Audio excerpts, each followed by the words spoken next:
Hello, people. Good evening and good afternoon. Welcome today. Hello, welcome, Father.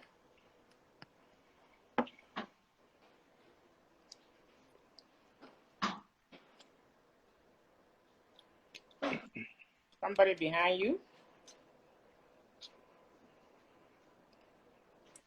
Okay, so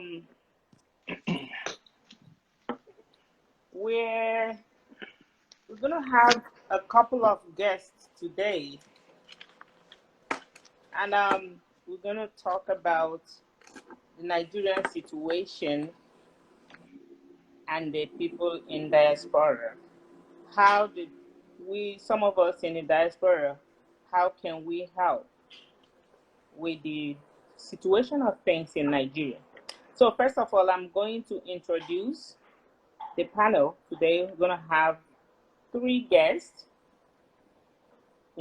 then my humble self and our area father. So we're going to bring everybody on one by one since Instagram cannot let us all be on the screen at the same time.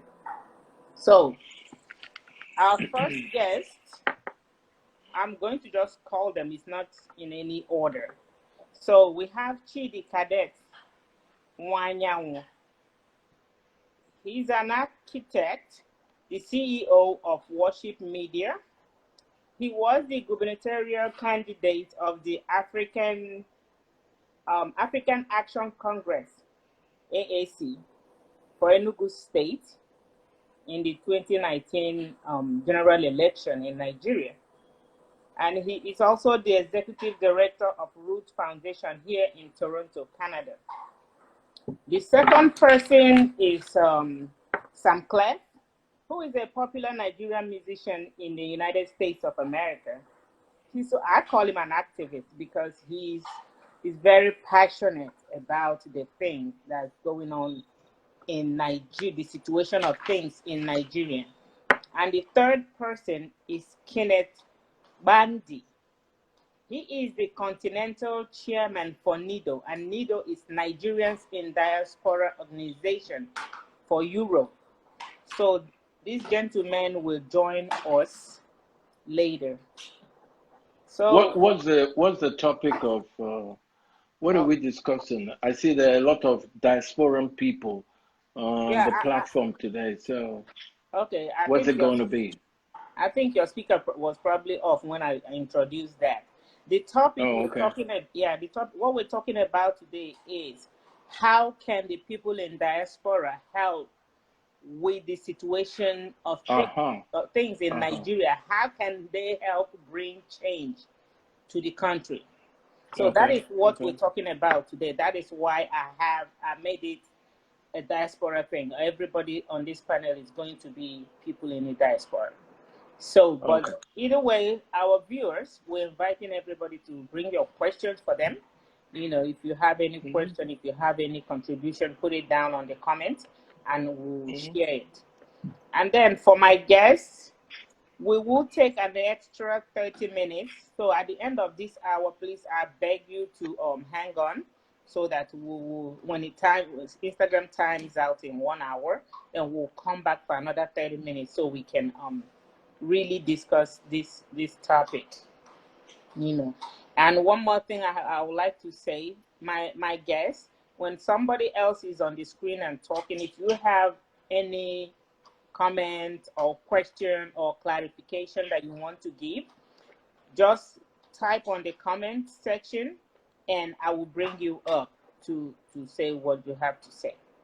So with all that being said, let me see who is willing, ready to go next. So, okay. They're not here yet. Chidi was here. I don't know if it's network. It can be network, but let me see. Okay. Okay, so Oz just joined. Is there anybody? Because We can read out Okay, the I name. see People will Chidi. come Chidi, in. I see you. I see you, Chidi. So just Okay. request, yeah, request so I can bring you on. So welcome.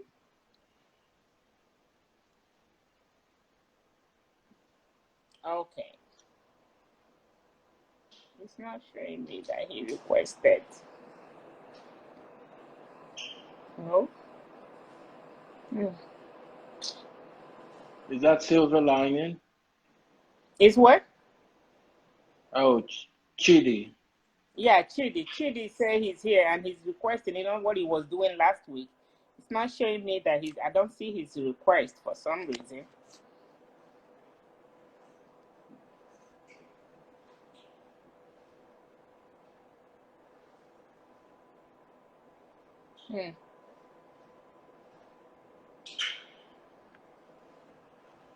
Okay, Chidi, I'm not seeing your request. I don't know what is going on. Sometimes Instagram can be crazy.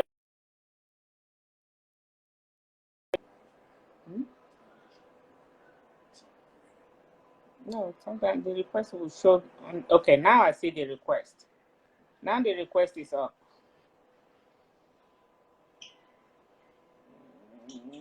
Chidi.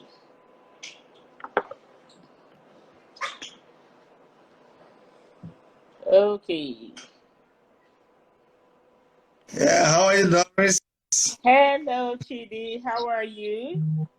I'm good. So what happened was I requested, but it expired, so I had to go out and come back so I can get it again. Oh, okay. Yes, yes. Okay. All right. Welcome.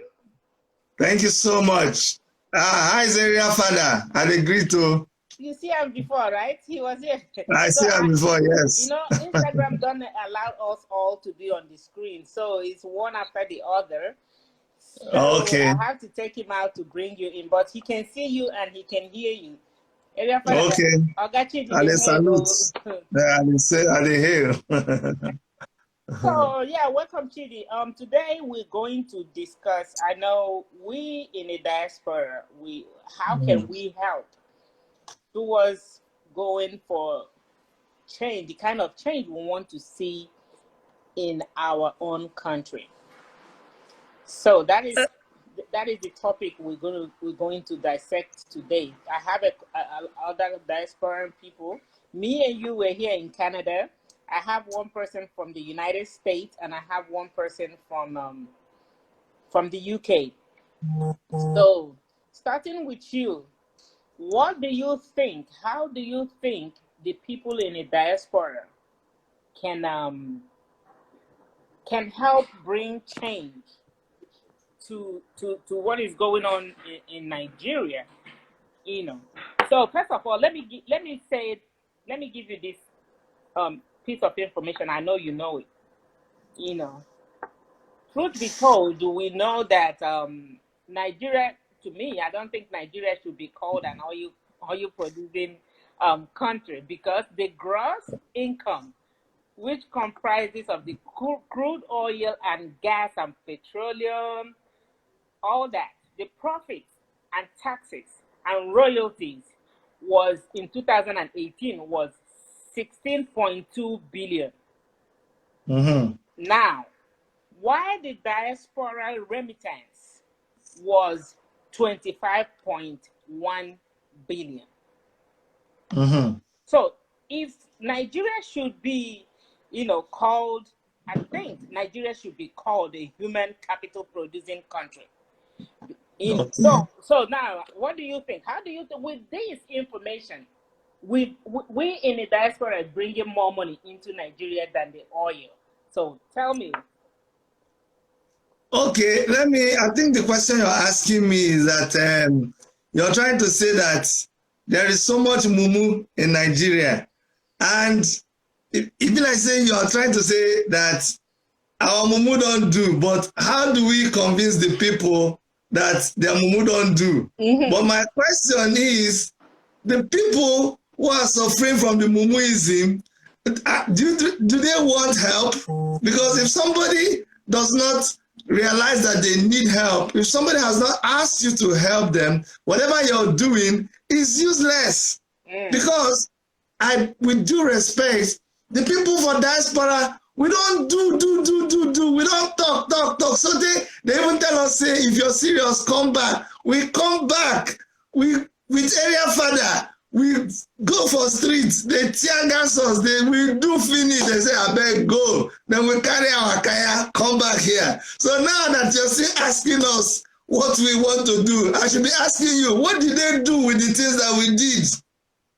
Because when you count one, then we'll count two. If the sleep come begin the sweet, then we'll go begin the snore. If the road good the first time, then we'll go the second time. But if the first agreement when me and you sign, if you like say the thing never even mature, you they want me to do another one, I'm still watching that first one. So I'm a little bit confused as to where to start. Okay. That's my problem. Yeah. Okay. The people are not ready for whatever suggestion you're going to bring. Honestly. Because somebody is fighting with you. Somebody is molesting you. Somebody is bullying you. And I am in my house. I say, comfort. That man that is doing this thing to you, be like, say, that man go kill you. Make I can't help you. He said, will you shut up there? Stay there. I like the man. Make they do me. Now you they do. He said, but you're going, they go back to the man house. Second tenor, next level, make it they rule us. I said, but you're from Niger Delta. The man stole your money. He said, make it be. The man give me 1,000, make the chop, they go.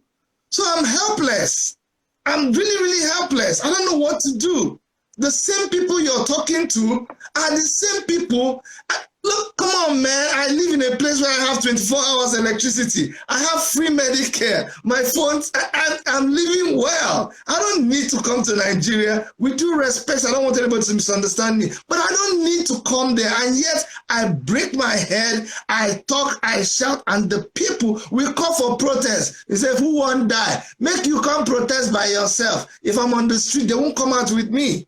So it'd be like, say, you get what you deserve. What people are experiencing in Nigeria, except a few of them. But what they're experiencing, now waiting there, now the market where they buy, it has not reached. The time never reached. When it begin to touch people in Nigeria, then, when somebody they drown, by the time you don't drink up to 5 gallons, that time if you throw the life thing, you go catch them.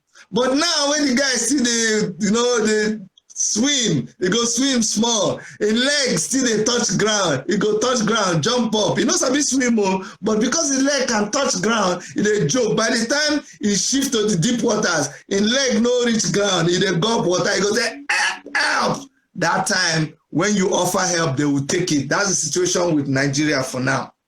So as you talk, say they're not ready. Like you're saying that they're not ready.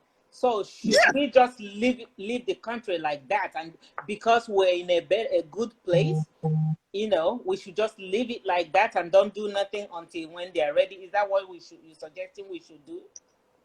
Even as I talk to you, we are still talking. We are still doing. We have not left alone. The money that is being transferred from the diaspora to Nigeria, did it stop? It did not stop. As I speak with you right now, I have requests from people that I have a lot of respect for. But I know they're doing this out of a genuine request. They're not able to pay their house rent. They're not able to get by. I have up to 20 requests. I can't fill all those requests. I'm just going to do the best I can. So we have not stopped. We have not left them alone. But the next level cannot be activated by people in the diaspora. Sorry. Yes. Well, what I think is that you say we haven't stopped. People in the diaspora haven't stopped. So the discussion it must continue. Whatever we're doing, in my opinion, I think we should keep doing it. But then again, we have, even though we don't have the right to vote from where we are, because if we do, we have the number. People in diaspora have the number to change things. So because we don't have the right to vote from here, I feel like if we want something so bad, because just like you said, you have a lot of bills to pay here, and then you have a lot of requests from home to give. If things were different, you wouldn't worry about them. You wouldn't worry about your uncle, your cousin, your brother, your sister, your mother, your father that are home to send them money. If things were okay in Nigeria, most of us wouldn't be here. So, of course, in the first place, we won't be here. Yes. So what I'm saying in essence is, isn't there anything that we can do to force the hand of the people, at least the people in our own influence, our family, our friends, our, people? If I can affect 20 people and you 20 people, and a lot of us, how many millions of us in the diaspora can affect people in our own circle of influence? I'm sure things will change. Is there anything, what do you think we can do to force them to see? Because as much as we are here, they feel we're in a better place, we are, but the burden at the end of the day falls on us. Look at the amount of money that we send home. That is money. Some of us, there are some people here that forfeit one bill to send money home. Okay. So let me tell you what the problem is. The problem is not even voting. You can vote all you want. It is easier to rig electronic voting than to rig even the physical voting.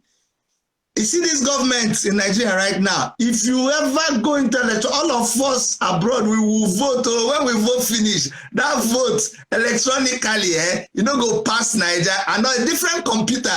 They will have a different computer that has all our votes waiting. Immediately the time reach to transmit, they will transmit that one from their own computer. All our vote no even get. So it's not the electronic voting.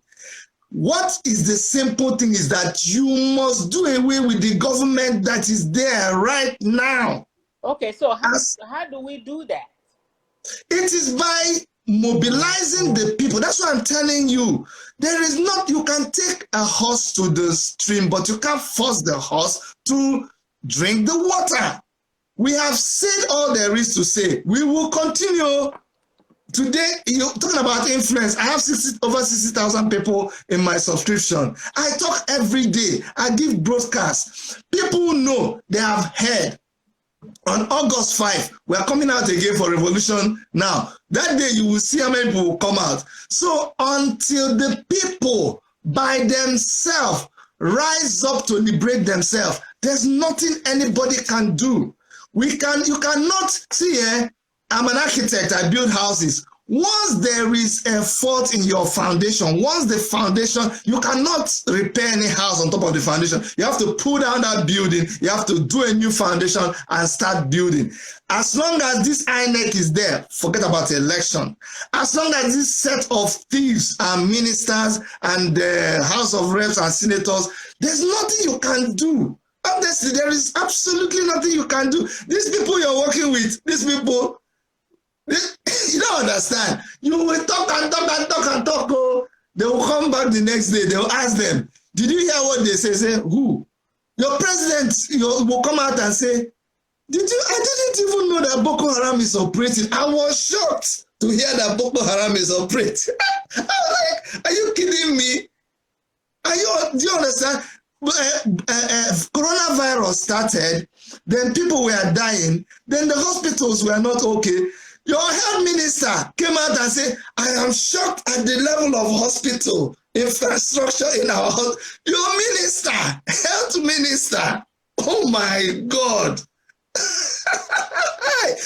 Dismantle the system. The only thing that will work is you have to tell the people, you have to take back your land.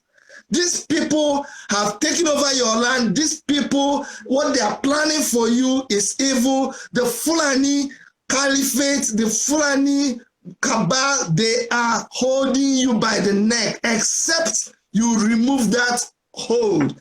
The people in the diaspora are ready to support. They are still supporting. They will continue to support, but support and support. support is not the real thing. It is the people on ground that have to even listen to the people on ground who are calling them. Because as we shout from here, there are people on ground who are echoing or who are shouting and we are supporting them. But the people that are supposed to rise up and do the right thing, they are not doing anything. Okay, so somebody just asked a question. He said, how do you suggest we dismantle this system? By rising up and dismantling the system. How? Rising up and do what? Like, I have a cup here. He said, Chidi, how can you drink the thing in the cup? By raising it to my mouth and drinking. As simple as that. How do you dismantle the system? By rising and dismantling the system. Okay, so I guess the question here is, now, people, you're asking people to rise up. Are they going to rise up to go fight? To go do what? What are they going to do? Because obviously, if I heard you correctly, you said something about a revolution now in August. Yeah. I never heard about that. Okay. I've not heard about it. I don't know how many people have heard about it. So what I'm Let me tell you why. My question here is, we're calling for people to rise up. Yeah. What I think, what my personal opinion is this is which is the reason why we're doing this now. We're doing this talking, hoping that a lot of people will watch this and hear us, and we'll keep talking in any avenue that we can. So if we keep talking it and telling people that this is your right, you need to demand. You need to demand. Now, because I don't feel if we schedule a march, a revolution, whatever, revolution now, you call it, that is kind of a march, right? If we schedule that and a few people that hears about it will go out there and we do it, it's not like we're dealing with human beings that have brains. We're dealing with people that has given, that God has given them over to reprobate minds. They're not hearing us. So it's not like to go out there to go march. It's something that everybody at a point, when we all are, we keep talking and people get it. Oh, okay, I get it. So finally, me and you are at the same point. You live in Canada. A lot of blacks, a lot of people have been talking about discrimination, about injustice. They've been having small marches here and there. You see that every day at the city hall. I've organized a lot of marches at the city hall. I was president of Nigerian Canadian Association here. We fought against discrimination against our people in US, all over the place. Yes. But the day that the cup was full with George Floyd's death, yes, nobody called anybody. Well, that's my point. But before that time, there was civil liberties organizations. There was Black Lives Matter. They were all doing their different things all over the world. So what we're doing now, I'm just trying to tell you that we must continue. We must keep mobilizing the people. We must keep going out to the little protests. One good thing that has happened is that the people's awareness has increased. You see the Mumu Don't Do protest that area finder CharlyBoy did so many years ago. All that thing, it is seeds that were sown. What Mobilization did, we take it back movement, we revolution now. There are seeds. What Deja Deanju did, there are seeds. What every freedom fighter has done, there are seeds. Even all the presidential candidates that came, Duro Toye, Mogalo, Obieza Kwesili, my humble self, all the things we are doing, they are little seeds. Even when we did, when we called for revolution now, when we called for revolution, and the government was saying revolution is this, you meant this, you meant that, may I inform them that just like the protests in America, revolution is not advertised. Revolution is not televised. All this one we are doing is supporting film. It's notice of something that will happen in future. So we have to, so don't misunderstand me. When we call for revolution, they are joking, they know it. It's not this kind of revolution. We are just, we are even giving them heads up. They have opportunity to change. Because Igbo people say, "Naga karaka ane ngwuro." What it means is that the war that they actually advertised and announced and gave a date and time, it does not swallow the handicapped. So the government, with all its handicaps, they have gotten not enough favor by those of us that keep announcing the protest, because we're preparing them and giving them a chance to change. But however, that fly that has refused to hear the smell of something, it used to follow the corpse to enter the grave. This ear that has refused to hear, the day they will cut off the head, they will cut off the head with the ear. They don't understand. So that revolution is coming. It may not even be this particular one. Nnamdi Kanu is doing their own thing. Everybody's, but you know too, that those that the gods want to kill, they make them mad. Yes. So maybe that's what is happening. So we must continue. That day is coming. It is really, that when it will happen, all of us will now galvanize, and then we will take back what belongs to us. That is what I mean when we say we must dismantle the system for anything to move. Thank you. So yeah, you're beginning to, even the person that was asking the question and say, how do we start to change the country? She said, or I don't know if it's a he or she said, now you're beginning to answer my question.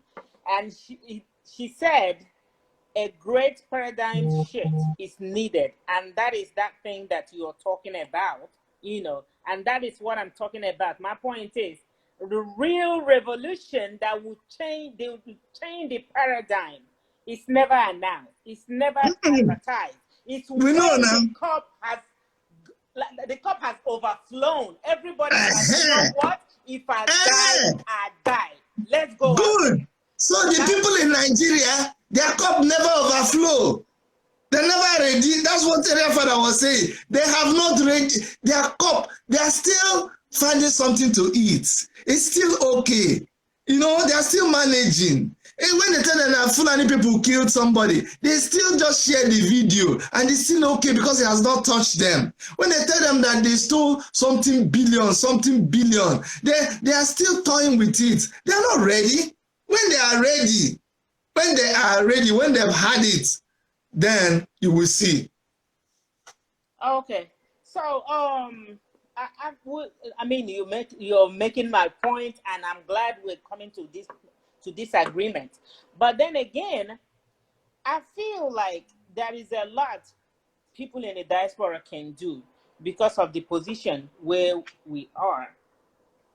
So I will want Area Father to request, because I think he has a couple of questions for you. So Area Father, I want you to request and come back so you can ask Chidi your questions, and then we can bring the other people. So, okay, Sylvia Okoli said, my name is Nkiru, but the diasporans that has experienced better system should create awareness. What do you want me to say? What? So, how do you create that? Do you want me to cut myself? Even if I kill myself for you, some people will still criticize me the way I died. They'll say he didn't even die well. You see how he died. He died by using knife. You that is abroad, instead of using Cos 45, you're using knife to kill yourself. So what else do you want us to do? We have been talking, people were talking before me. I started talking with people. People are still talking more than me. They are talking in the abroad. They are talking in the Nigeria. They are talking on TV, on YouTube, anybody. There is no Nigerian now that can tell you that they have not heard what they should do, or they have not felt the effect of the terrible government we have in Nigeria. Anybody that can say that is living with the cabals who are sharing the money. Okay. Yeah. Yeah. So what you're basically saying is that the awareness is being created by the diaspora. She's saying that education is still the oppressed. Maybe the key. Can use. I think she's trying to say the key that the oppressed can use to see the oppressor is education, and that is why we're doing what we're doing right now. Exactly. Exactly. That is why we're doing what we're doing right now. You know, in Somalia, for instance, we know Somalia was in the same situation Nigeria is now, even worse. There was a time Somalia was desolate. It was almost like, you know, a desert. People were killed, you know, they scattered everywhere for their lives. I mean, it was horrible. Even trees couldn't even grow in Somalia. So now, Somalia is one of the countries in Africa that is doing very well. Why?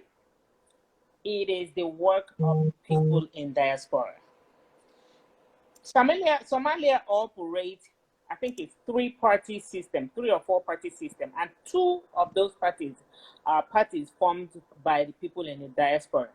They have, I think they have 39 or 49 members of parliament. Out of that, 40% of them are people in the diaspora that had it up to here, and they say, you know what?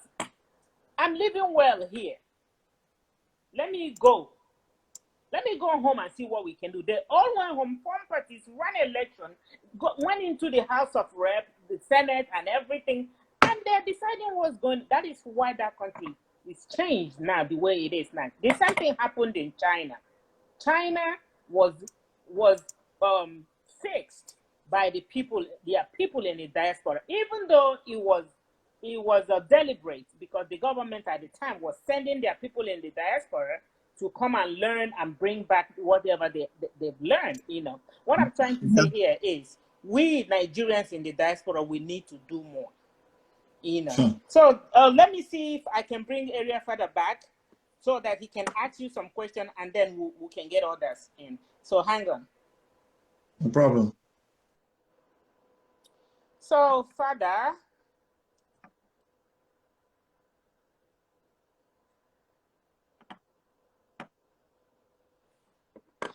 wow, it's been Chidi has said a whole lot of things, and I know Father has some questions to ask. So we're waiting on Father to come in. Hello, Father. Hi.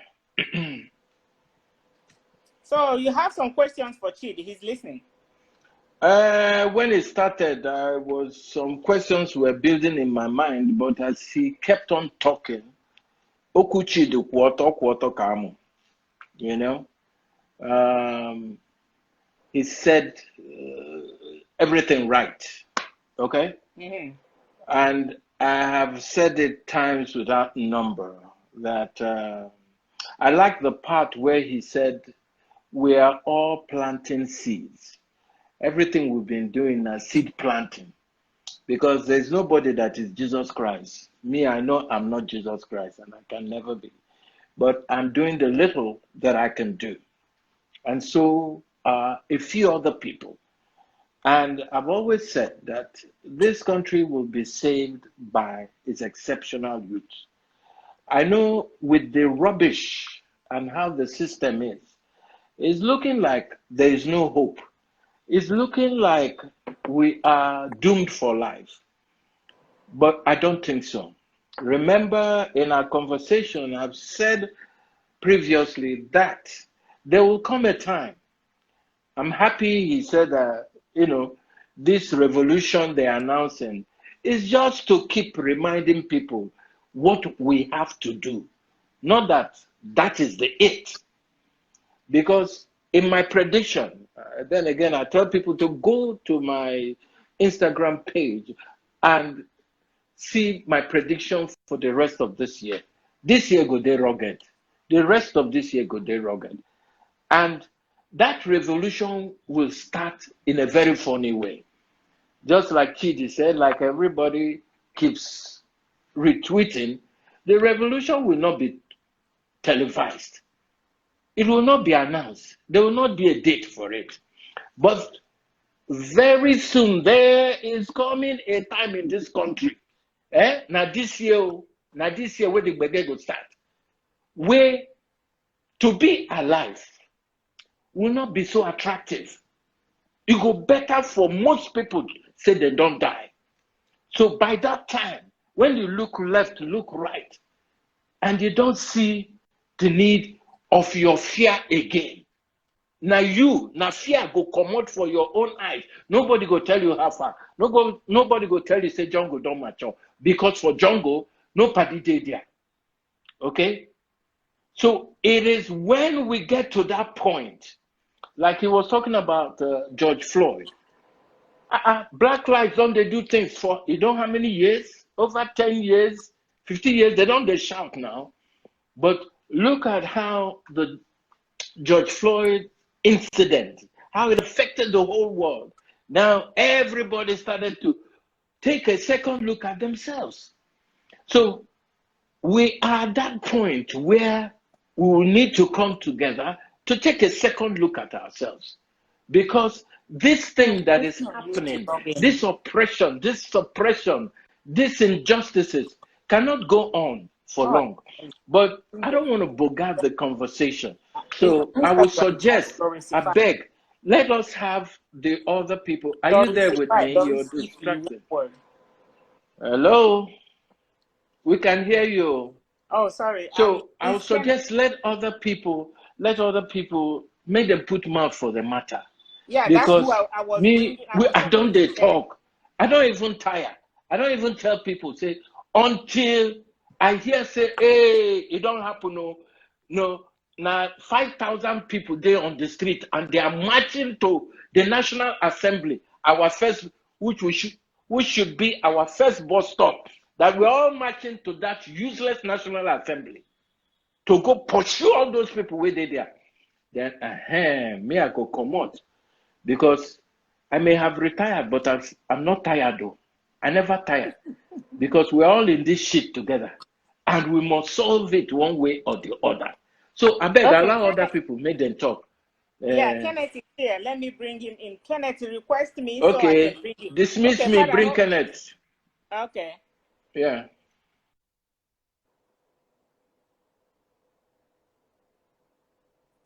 Okay, I've not seen Kenneth's request. Okay, right here. Okay, so wow, it's crazy. Hello. Hi, Doris. How are you? I'm good. How are you doing today? Very, very well. Thank you very much. Okay, so welcome. Thank you so much. I've been following the great discussion with the area father himself. All right, so what we're discussing today is how can the diaspora help with the kind of change we need in our country, Nigeria, because no matter where we are, we're still Nigerians. So, and then I felt it's very interesting because you are the chairman for NIDO, which is Nigerians in Diaspora organization in Europe. So I want to have your thoughts. What do you think that diasporans can do to help with the situation of things in Nigeria? First, thank you very much for this interesting question. I have been one of the strong believers that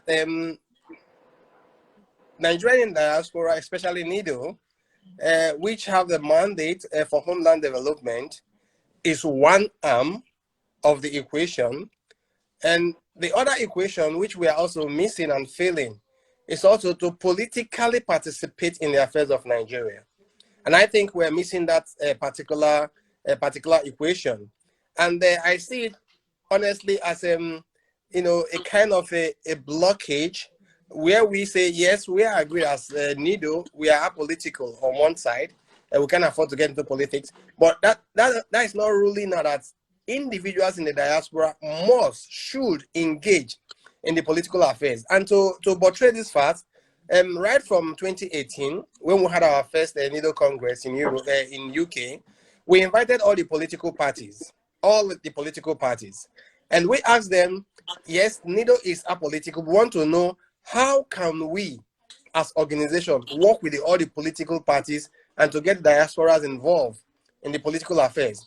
We had a very, very good debate. We have the representative of APC, PDP, and I think Rescue Nigeria.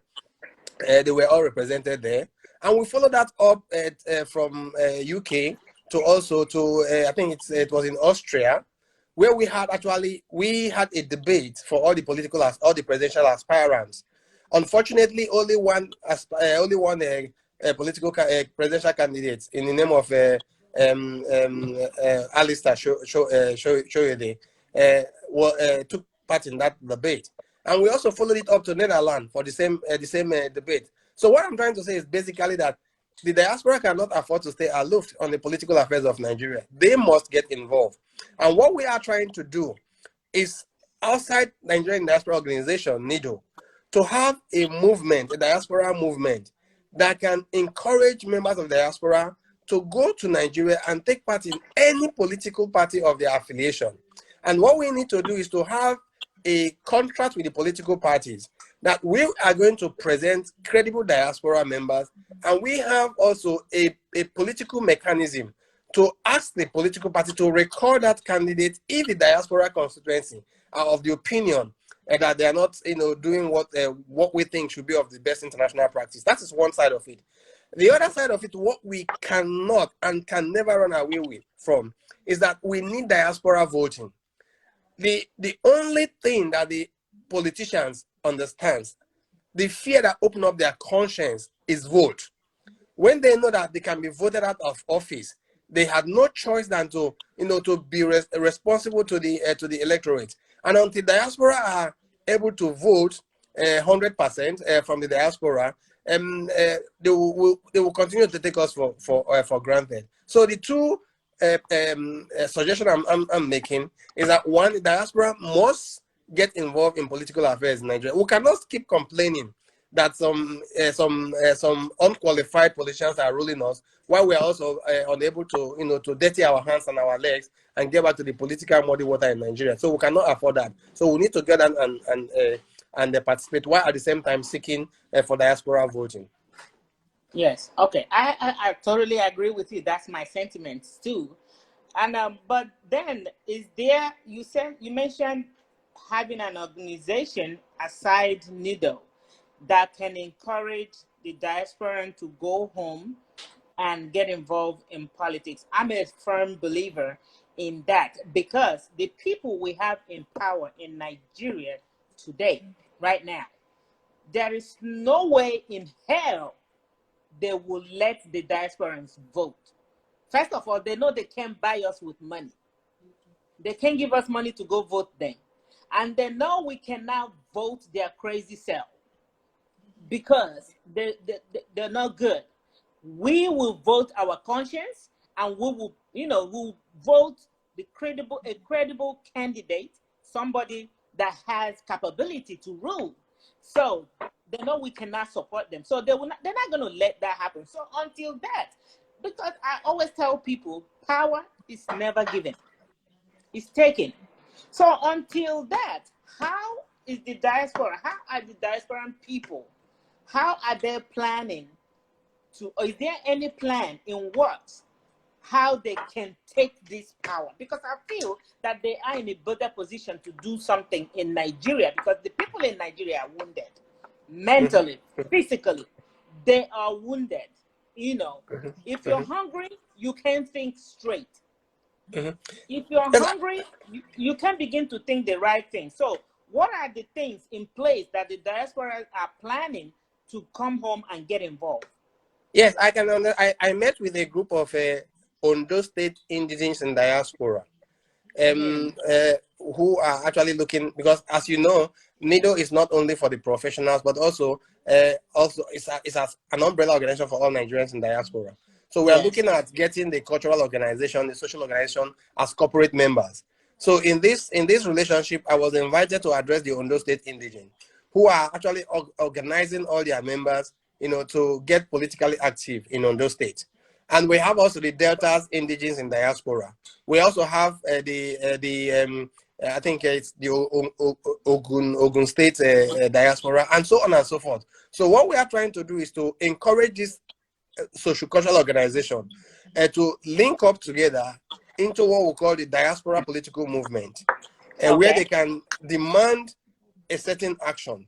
But like in addition to that, like I said, I mentioned the event in London, I mentioned the event in Netherlands and in Austria, where we asked all the political parties to give us a blueprint how we can be able to work with them. And I can assure you that as of today, I don't want to mention the political names so that they don't look as if I'm doing any campaign for them, but I am aware that a political party have already reached out to the diaspora and has offered actually diasporans to welcome them to the National Executive Working Committee, to have a certain percentage in their constitution where they can allow the diaspora a direct voting in their political parties.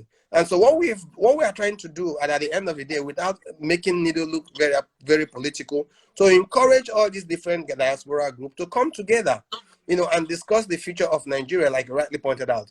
I remember that before the last presidential election, NIDO as an umbrella organization were able to invite all the political parties, all the diaspora political parties, where they issue out a joint statement encouraging INEC and encouraging different political parties to make sure that they stick to the rules of the game, where elections should be free and fair. Well, whether that is the case, I can see your face. I understand the answer already.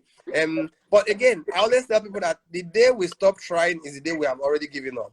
And so we can't stop trying. There's no point to say, well, it didn't work last year, so it's not going to work this year. Life itself is a project in process. It's a work in progress. So we'll continue pushing and pushing until we get there.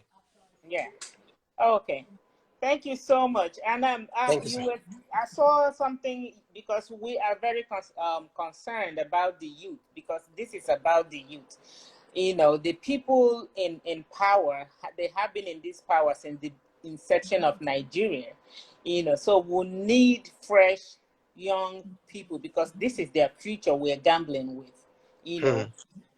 So I saw that there's a program that you're running it for the youth. Is it this month or is it next month? What's that about? Well, we are part of our 4-point pillars is youth empowerment in Nigeria. And so right from the inception of this executive, we have taken the issue of the youth as a very, very important project for us. And so we'll have a series of youth projects starting from this November, where we are going to be having a youth capacity building, and we'll have a pre-conference event where the different actors in that youth program explain to us how they can get the youth involved. Of course, like I said, that's a pre-conference. So they will be coming for the real conference in Germany in November 11th to 14th, where they can give specifics on how they can get the youth involved. But we have actually kicked off work already, and we are going to be reaching about 4 million Nigerians to educate them about the dangers of COVID-19, prevention, both clinical prevention and personal prevention, as well as group and community prevention. And we're providing the youth, the frontline workers from the youth with sanitizers and face masks. So we're going to be working with them in collaboration with the Sub-Saharan organization and an open university from North Carolina. And so yes, that is our first.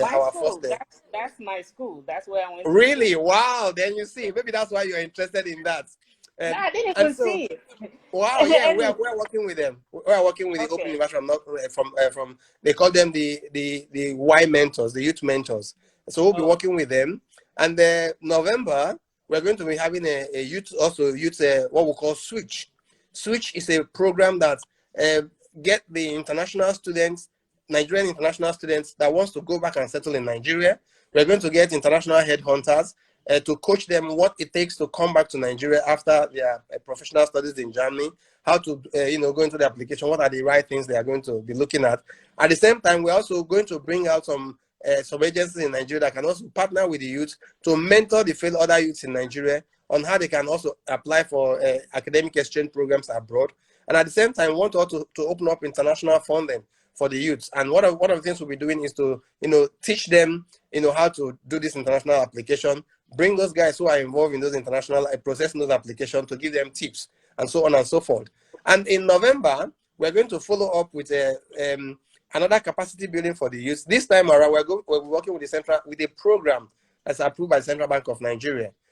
The point is that most graduates in Nigeria, with due respect, they can speak very good English, they can speak very good grammar, but if you ask them to give you a business concept that is sellable, to be able to secure a working loan, it is far from being perfect. So what we're going to do with them is not only for the graduate, but also the normal Nigerians who have actually have a standard education, to coach them how to write this project and access the central bank medium-sized loan to start up their business. So these are all the group of projects we have for the youths, 2020 and 2021.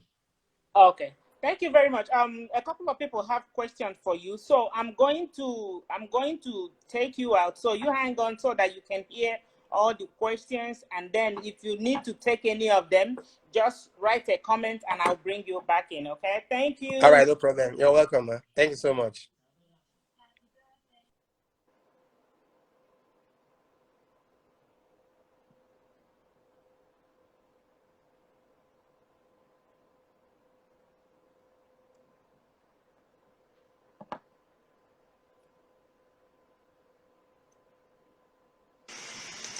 Hi, Chidi. I see that you have a couple of questions for Kenneth.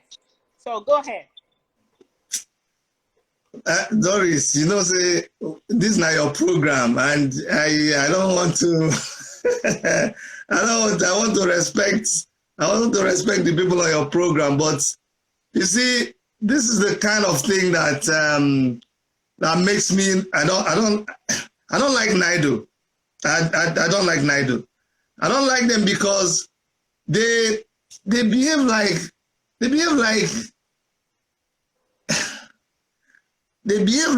don't see what is happening. They almost want to behave like Buhari, who wakes up and he has no clue about what. That's when Buhari is talking, the Buhari that they tell us in India, when he's talking, you'll be wondering, is this man really in Nigeria? You see, NIDO organizes all these things. Welcomes, by the way, Honorable Abike Dabiri is my friend. I hosted her here to a town meeting. But I think somebody should look NIDO straight in the face and tell them, this is what you do. You bring Abike Dabiri, you do organize this one thing, you organize this one thing, seminar. No, that you see. Okay, it is not what we should be addressing right now. Going to parley with these politicians and, telling them to come, you do this one, you do this one. Come on now. It doesn't achieve anything. What has it achieved for how many years they've been doing it? Anybody can get up and organize. We don't do all those seminars finished now. All that time has passed. This is the time for you to address the issues. I'm surprised that my friend is still talking about bringing political parties. You want to bring APC and PDP, and they have opened room for. Come on now. When we are telling you that this APC and PDP are the same side, different sides of the same coin, you see what they are doing, and you're still talking about going to. Somebody told me one time, he said, Chidi, you still have to participate in this politics by hook or crook. And I asked the person, that hook means me coming to register, contest for governorship, and crook means me running this thing like the people who are already there by, number one, taking oaths with them, sacrificing what they sacrifice, allowing somebody that is a money bag to sponsor me with money that they stole from the poor people of Nigeria, with money that they stole because they did not build the road that they were supposed to build, and now there's accident on that road and 20-30 people die every month on that road. I don't want anybody to sponsor me with that kind of money. I don't want to play politics like that. I don't want to be in the same party where the money, the allegiance I pledge to, and the way I operate there is with the same people who I look and there are no hospitals, and I know it is money from that that contract they're supposed to use to build that hospital that these people are using to do their. I don't want to play politics like that. So no, I will not sit with NIDO to tell my generation, to tell the, I will not finish now, it's the generation that is coming. I will tell them the truth. I will tell them these guys are no good. If NIDO is talking about having a completely brand new movement, I will agree with them, but none of these people, who do you want to do anything with? Who do you, the person you're holding today that gave you PDP, if you call them next week and say, sir, on behalf of, they say, no, Chidi, I'm no longer in PDP. Chidi, hold on, it's APC. I say, okay, sorry, I will change the person's phone contact again to APC. By the time I call him again, no, Chidi is PDP. So this is kind of, that means you want to play this game with them. Don't play that game with them. Okay. But I say, make other people talk. No wahala. Okay, so let's see what other people have to say. Okay. All right.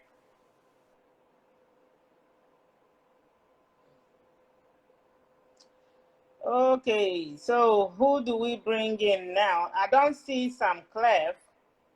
I think Samclef is not here. Let me bring Father back. Then we can take anybody from the floor if they have any question. If you have any question, my listeners, type it if you want me to bring you up on video. So type it and I will bring you in. Hello, Father. You see, when we all begin to lie to ourselves, sometimes it could begin look like, say, we look like those people where we say we won't fight. I stand with Chidi. I like watching Chidi they talk. Because I don't talk and say him talk, he stand gidigba. I don't encounter this NIDO people. I beg, make una no vex. You know, I go they still they talk as I they feel because this thing is a pepper body. NIDO and the chiefs, I can't see the difference. NIDO people and these useless people, you they come they tell me, say, you they invite APC, you they invite PDP. Are they not all the same poto people? What is the difference between APC and PDP? What is the difference with anybody that has had the opportunity to be in leadership position for Nigeria? We not change any kind of equation. Now still the same people. What is the difference between waiting they call that woman, then Kabiri, or waiting they call her? What's the difference between her and Buhari? Are they not all the same gang of people? What the nonsense? So that guy came to sell market. He did not come to bring a solution to our problem. He can't sell a market. Okay? See, I don't go take because I know you or because you be my brother. I go see what I'm supposed to talk. I don't go talk. That guy is a fuck up. I don't care if he ever talks to me after this. He's a fuck up. You should, I not be expect, say, now the same thing when he talked last year, when we take quarrel, when he himself, he come Nigeria, he carrying people, come this Nigeria, he go Aso Rock. You know how they treat them for Aso Rock. He come say, hey, so now this country they happen for Nigeria.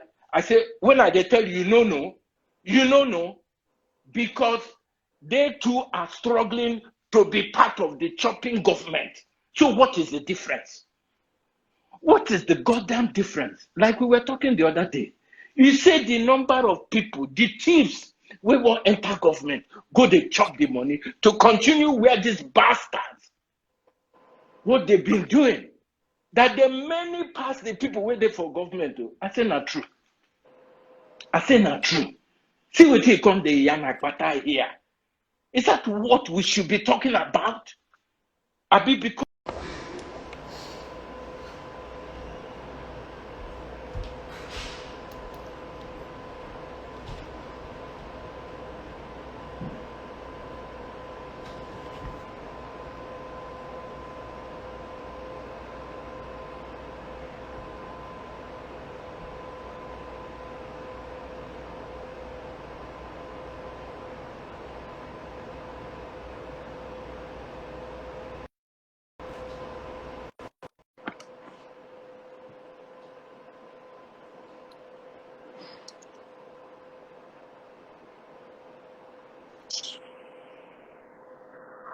Are we back? Yes, we are back. And Kenneth said he wants to respond. So finish so I can bring make him I to finish. respond. Yeah.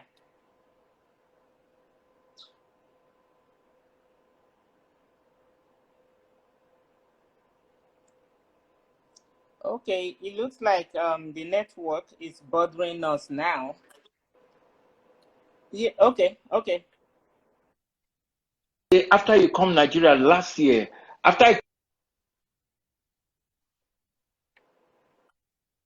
that these people, they are all the same. All of them from A to Z, they are the same. And you come Nigeria, you can't see what you see. And you still they talk this kind of talk. They tell me, say they invited PDP. Like Chidi said, how can you build or how can you start to restructure on a very nonsensical foundation if the foundation is not there? Our foundation is shaky. We cannot be seen as doing any kind of deals with this bastard. It just will not work. Even if somebody like me, only me, go say, I won't join these people. Only me go be Jesus Christ will go change. It's a lie, yo. I will be tinted. So we need everything to crash. Make Nigeria crash. Make it crash. Make we not say we start all over again. You can imagine every election, they will tell you, let's vote for the lesser evil. What do you mean the lesser evil? It's evil, not evil. How can evil be lesser? So you mean to tell me for this Nigeria, globally, all our people waiting all over the globe, that there's no good Nigeria, that will be waiting to vote for the lesser evil? I don't understand. I don't understand. So we need to fix this foundation first.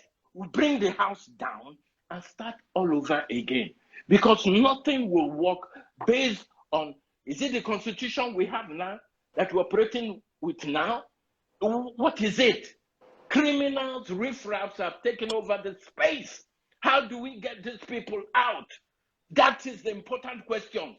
The people you see now, they are not supposed to even smell anywhere. All of them are riffraffs.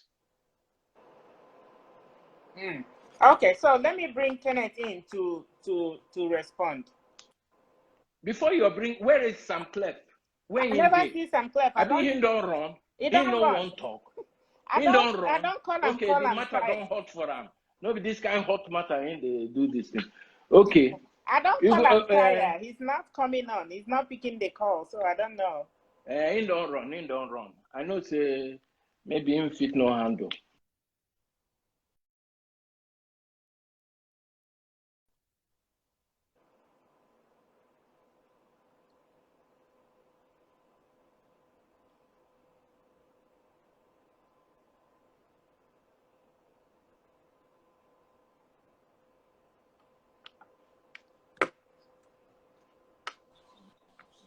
Hello, Kenneth.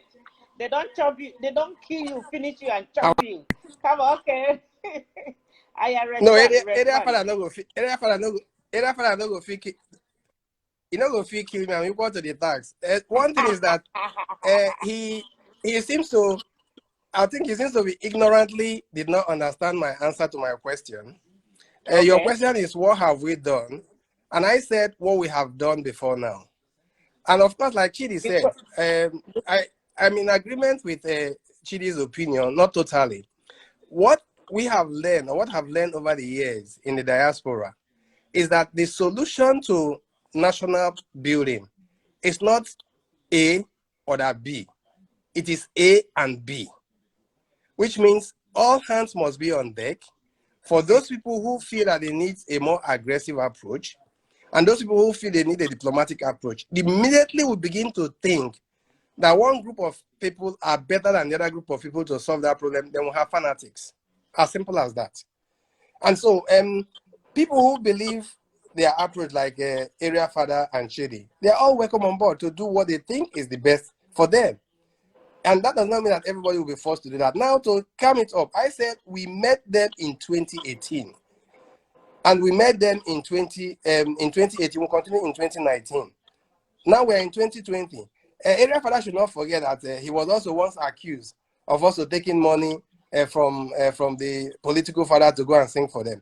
Whether it's true or not, I don't know. But the question I want to come is that for them to say that does not mean it is true. And that does not mean also to say that he's not been doing what he's supposed to be doing. And so to accuse us that we intended to have a meeting with them in 2018, that we're all in the same boat, I think is totally most unfortunate. And now I said, and what I concluded with you was that having tried all those different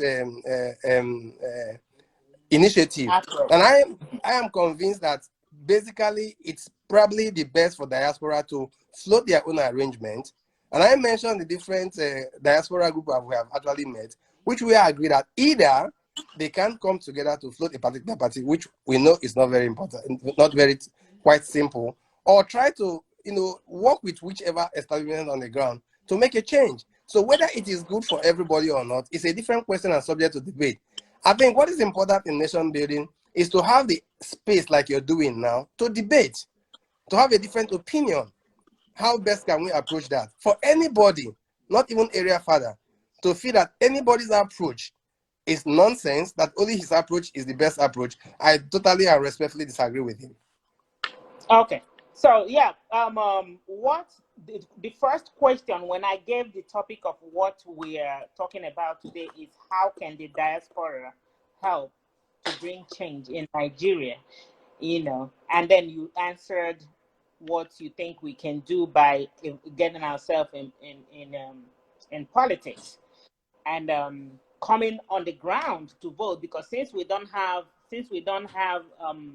diaspora voting, we have to be on the ground.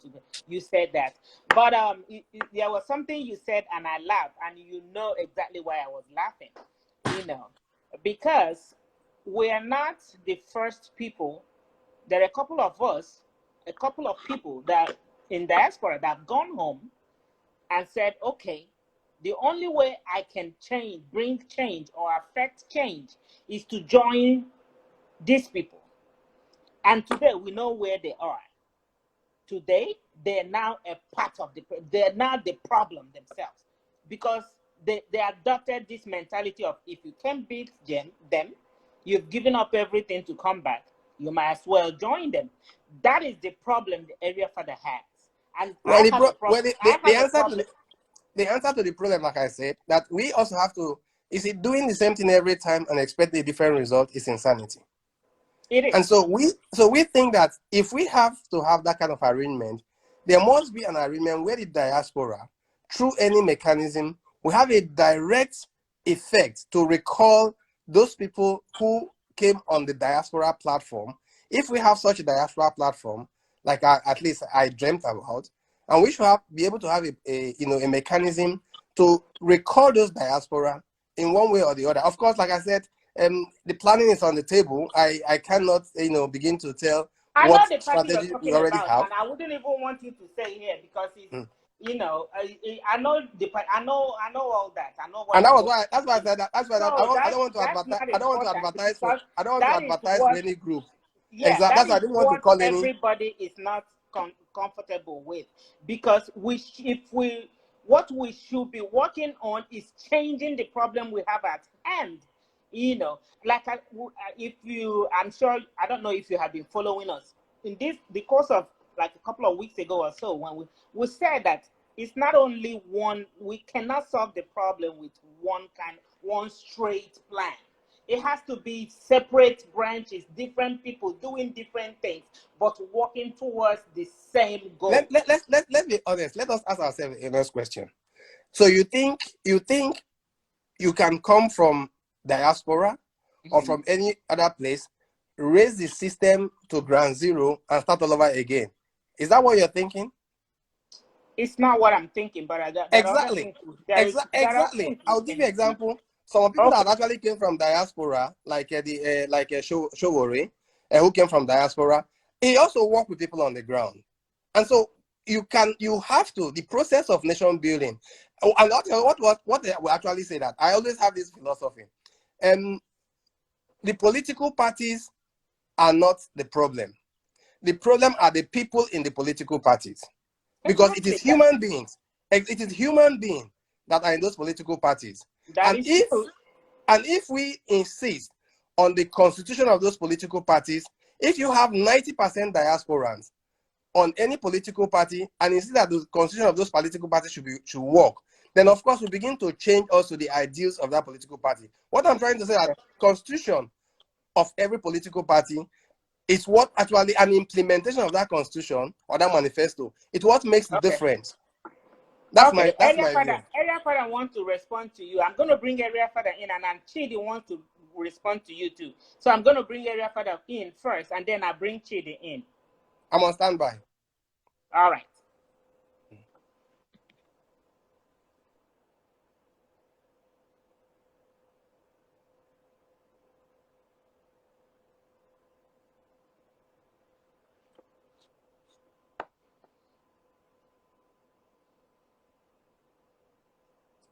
Okay, somebody's saying diaspora or no diaspora, it won't work until our electoral system has been resolved. That is true, but who is going to resolve that electoral system? The people that we have in the government are not going to do that. So welcome, Area Father. Go ahead and respond. Kenneth say I ignorantly misunderstood him. Oyibo, Kenneth, me and you will not go quarrel here, yeah? But the matter be say, what can the people in diaspora do? Not what have they done. What can they do to help clear this mess? That is number one. And where I disagreed with you is where you started to tell us that they invite PDP, they invite APC. Are they not the same people? What is the difference? These are not the people we should even be seen hobnobbing with. I don't have the answers, but that is not the right answer. It can never be the right answer. Okay? And for an organization, you get the people where their job not to go to a fight. You get the people where their own na propaganda, awareness. You get the people where, where their own na aspect strategy. We need to take bits and pieces of everything to come together to have one place where would they go. That is the reason why all of this conversation. So I'm not going to engage with you, but you know what you they look for. I know what you they look for. And if you talk now, we go expose everything. Okay? Whether they say, then they yab everybody, we don't know now. We don't know. Say, this is how Nigerians are. Because for the people that even make an attempt to do something, it's constant betrayal. You know why? Because most of the people around, they're all fake people. They're all a bunch of hypocrites. And even the people that are shouting and screaming for change, they're also criminals. Most of them are criminals. But we know ourselves. We know our pedigree. We know who is coming from where. We know the people where they born till they die. Their papa na thief only. We know the people where get integrity. So let us not pretend. And if we want to go there, I'm ready. But like Chidi, I'll say, take that word that Chidi said. How can you get a good house going? You build a good house on a very shaky, useless foundation. It's not going to stand. This thing is all wrong. Nigeria has been a scam since the 60s. And all I pray for is that we have our own George Floyd moment where it go clear for everybody. Say, this kind of way cannot continue. Because for many of us who advocate, we are doing this, we don't like the government, we're in bed with these people. We are still talking, we're still going behind and talking to them. I will be proud to come out and say, because I know myself. So any name you ascribe to me, that is your damn business. I know what I'm doing. And it's my job from now, after last year especially, to know all the people I'm in bed with too. It's my job to know them. Okay? So yeah, Doris, we no go quarrel about this matter, but waiting at they tell you, they say all the things we don't yarn this evening, it no make sense to me. Okay? Upon all the yarn, upon all my children we don't talk today, not only Chidi word, they touch me. Like somebody way, yes, this is the way to go. I don't get solution. No. I don't old though. All of you now, they're young enough to be my children. But I know child will get sense. I know child will be mumu. I know child will they perambulate. And as I sit down here, I see everybody. There's nobody from Buario to you, to anybody where I know fit talk waiting they worry me. And I see they do me. So okay, Samclef. I don't want to bogart this. Oh, Samclef don't come. Samclef, I don't see you today. I thought say, hey, so you don't run. So I see don't come make it put mouth. I hope he has been listening. No. Yeah. I hope he has been listening. Let me bring Chidi to respond, and then we'll bring Samclef. Okay, yeah.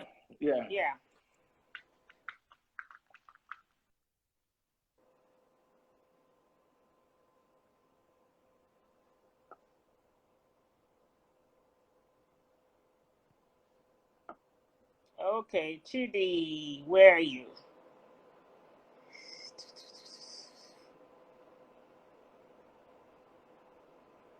Wow. So welcome, Samclef. We've been waiting for you. So Chidi, hi. Hi, Doris. Thank you so much. I don't want my brother Kenneth. I don't want Kenneth to misunderstand me. Kenneth should know very well that I was the president of the Nigerian Canadian Association. Me, I know NIDO very well. You see, they have different branches, around the world. But our people talk, say, person wey snake bite, if he see earthworm, he dey run, he dey fear am.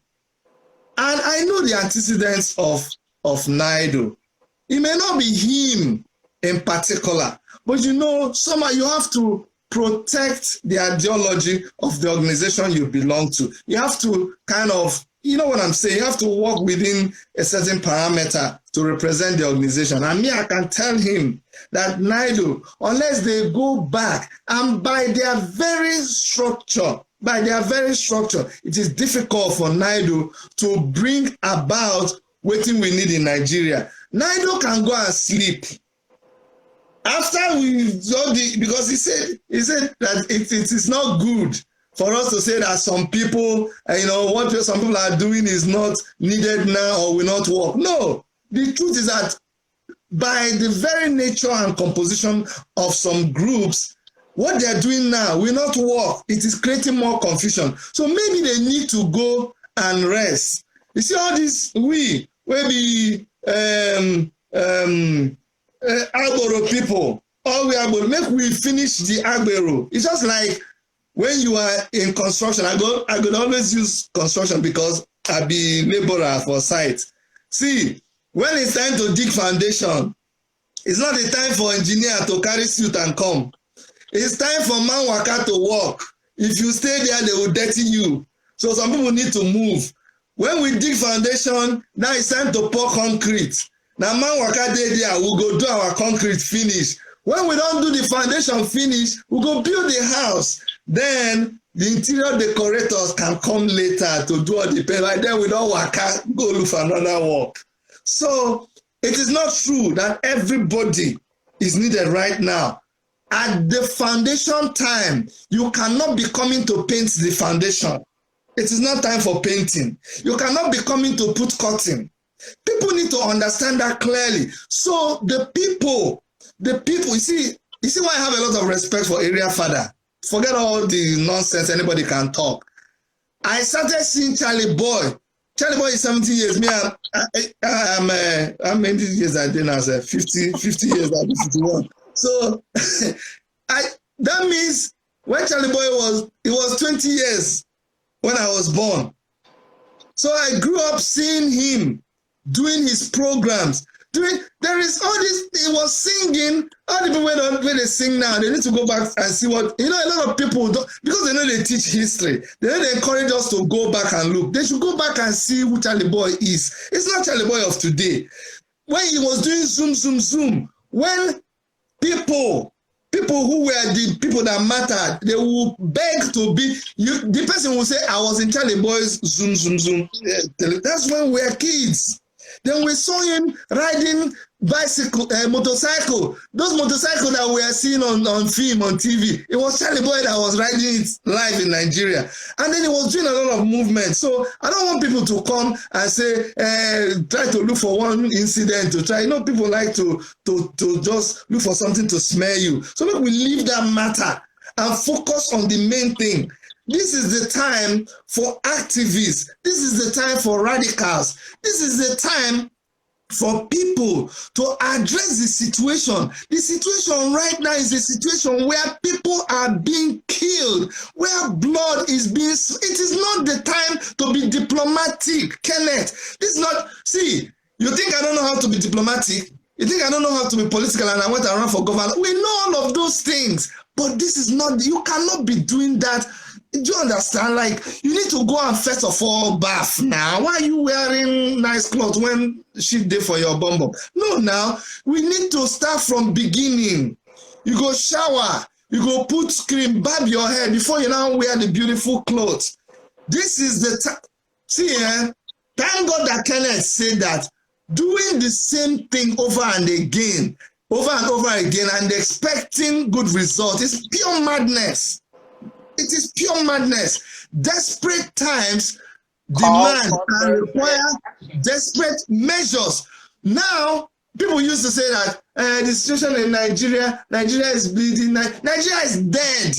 They need that electric thing to shock them. We need shock therapy. People need to be woken up. That's why Nnamdi Kanu is my man any day. He will curse you, he will scatter you, he will say anything. If that will make you wake up, wake up.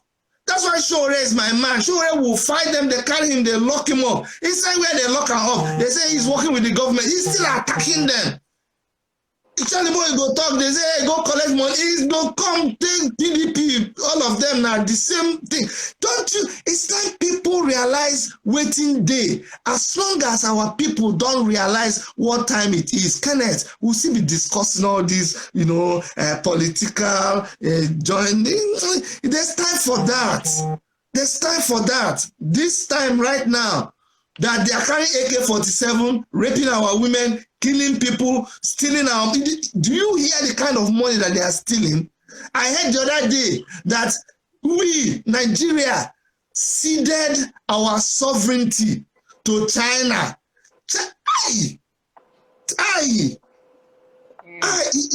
Oh my God.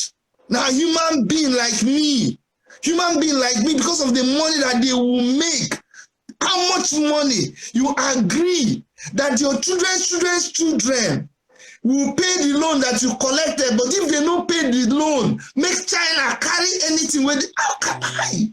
That human being is still alive, and people from Nigeria, they watch them. Seriously. Chidi, let me bring Samclef in and hear his own side. Woo, this one does sweet me fast. Woo, okay. All right, Samclef, request me. Let me bring you in now.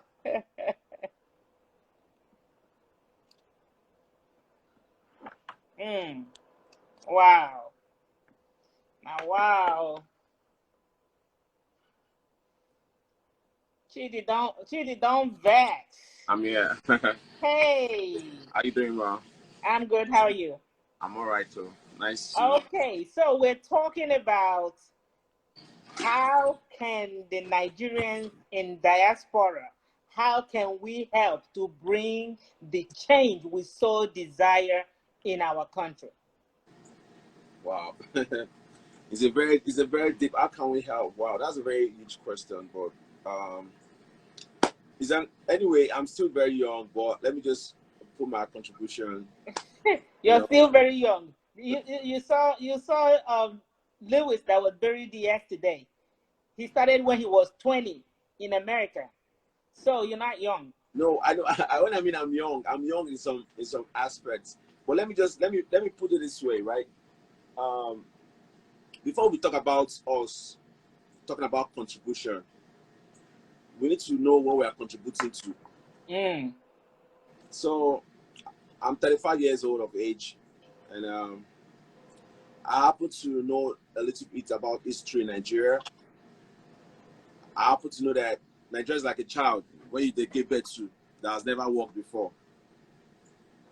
You know, when you give birth to a child, you call people for naming ceremony. They will give the child name. Then after they give the child name, you'll be waiting for the child to walk. Up to now, Nigeria is still a crippled baby who has never walked. Why? Because some set of people decided to hold us ransom, in the sense that the founding fathers, they were all liars. The same thing that Rochas did, is trying to do. It's the same way we don't know the contract they signed when we had independence today. Do you know? Exactly. So we're all just living in Nigeria by default, in the sense that the Awolowos, the Zik, they all failed. They all failed us, in the sense that if they didn't fail us, the military people will not come in and start planning coup. Now, before I talk about contribution, I just want to give you an history of where I know Nigeria is coming from. So Nigeria got independent in 1960. Between 1960 to 1970, Nigeria never worked because there was a war, the Igbos. Between 1970 to 1980, Nigeria never worked because there was a coup. Buhari time, you understand? Between 1980 to 1990, Nigeria has never worked. Between 1990 to 2000, Nigeria has never worked. Between 2000, even till now, Nigeria is still here to work. So if you're talking about contribution, the only thing I can say is the fact that we as diaspora, we're already a country on our own. My point. Exactly. So the people who are owning us ransom, they are still alive today. And guess what they've been doing? They've been creating insurgency, and you know, because for you to make money, you need to create insurgency within your own community, country. So because they know that we as Nigerians, one, we are divided. We're not united. Family from number one, we're not family, and not, there is what we call jealousy and hatred that's eating us deep. So these people already know that we're not one, because we were divided from the moment they said Wazobia. What is Wazobia? Wazobia means division. We've been divided by tribe and by maps, but what they didn't want to divide was power. They refused to divide power because one person already understood the fact that these people are not united. We in diaspora, we too, we are not united. If we are united, we would have created a policy for ourselves that can control all these people coming down here, whereby all these corrupt leaders, by the time we have our own forces here, it's called, I had one idea, it's called voyages. If we have our own forces in diaspora, whereby all these politicians are not allowed to come in here, they will go back home and fix their place. So what can we contribute? The only thing we can contribute is the money that we are sending back home. Nigeria is a serious bondage, and it has become a recycled bondage, whereby we Nigerians are smart people. Now you're in diaspora. Almost all Nigerians diaspora are doing great. But how come immediately we leave our shores and come back to another man's land? We're doing great. Okay, so Samclef, what do you think we can do? What is the solution to this? Our problem, Nigerian problem, if we begin talking now, in 10 years, we'll never finish. You know what I'm saying? I have a solution. Yeah, please. That's what we want to know. I have a solution, and the solution is very simple. It's very logical. Because since they don't want to practice true federalism, it's simple. Every state needs to create, there's what we call a development company, right? Now, the reason why Nigeria is not great, because every 4 years, a new governor wants to come in, right? So this new governor that is coming in, we don't steal money.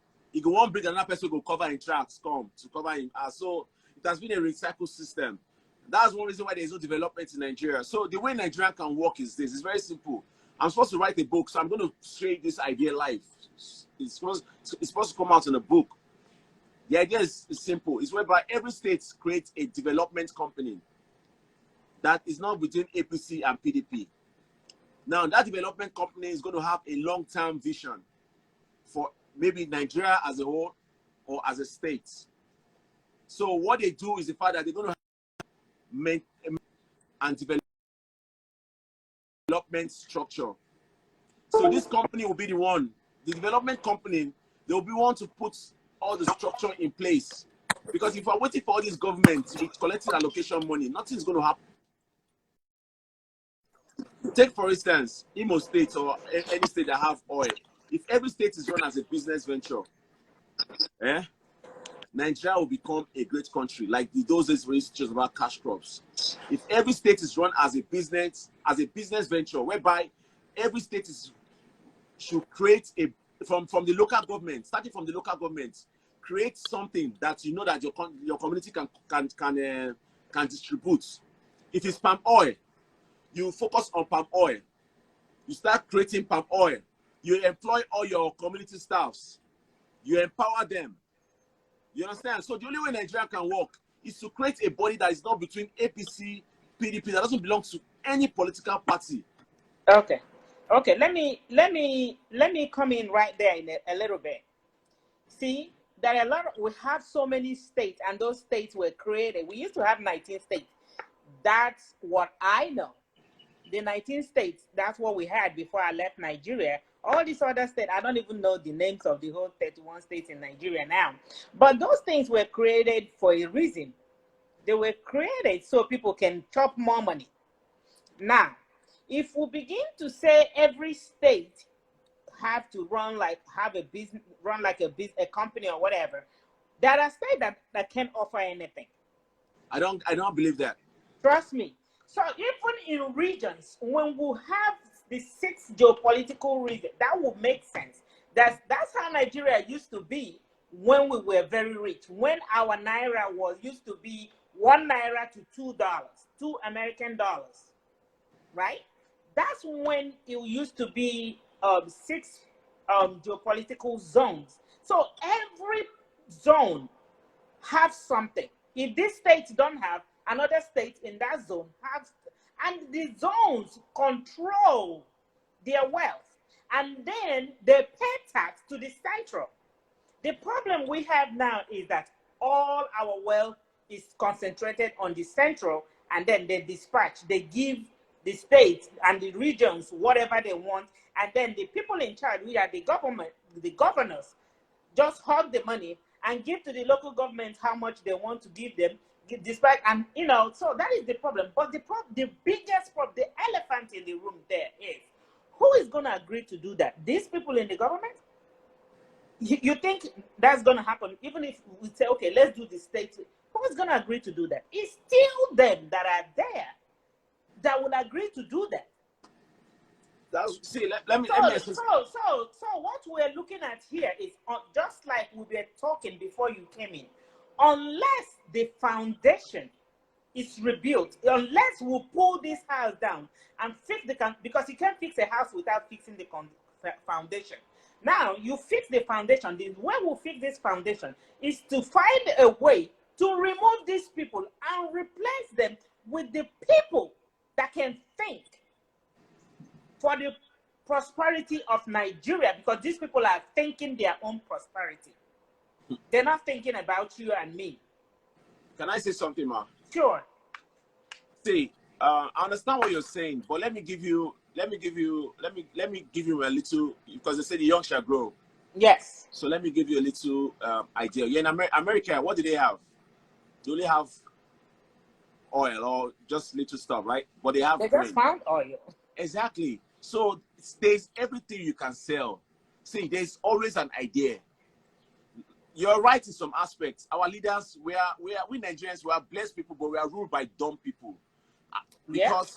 Because everybody's afraid to go there and fix things. So the bad ones will go there because they have the gun. That's what I was trying to explain to you. I was going somewhere. How did we get in the first place?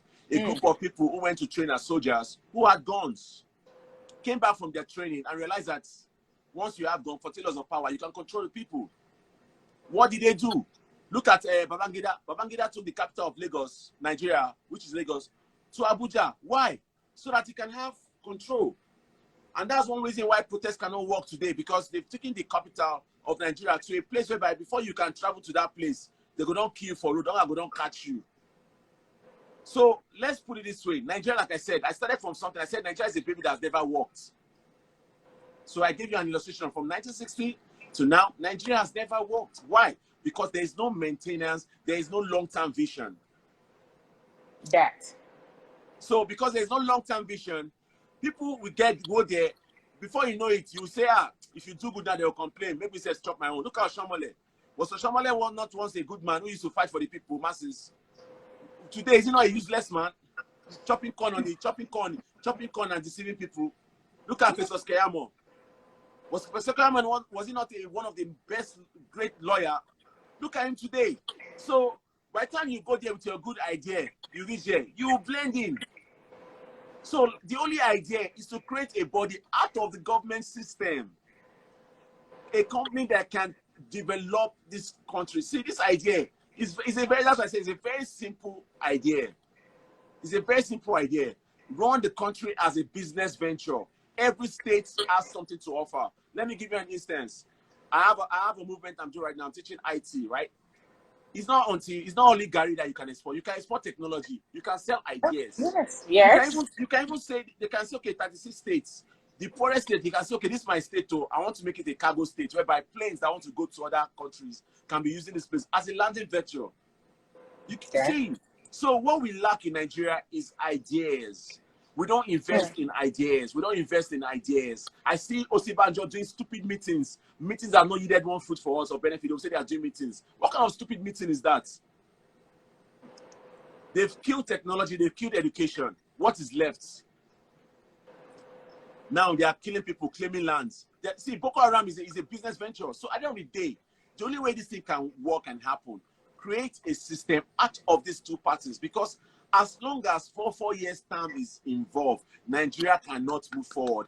And as long as there's no light in Nigeria, there will never be development in Nigeria. Okay. So that's my take. Okay. All right. Thank you for. Let me bring Father to respond to what you said, and if he has a question to ask. So I will bring Father in now. So you stand by to listen to the question, then I'll bring you if you need to answer it. Hold on. Okay, thank you.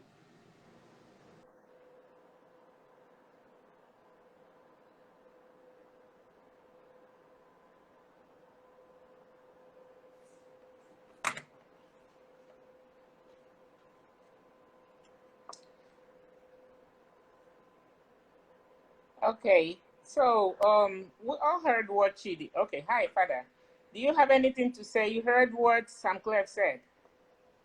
I'm impressed. I've never heard them discussing Nigeria like this. Okay, I apologize. I've been teaching around. You've been one wrong.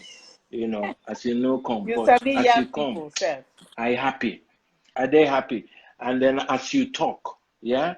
So I was not wrong in adopting you as my son, because they say you are one of their anointed. Nobody think why they call you. That means you're a soldier.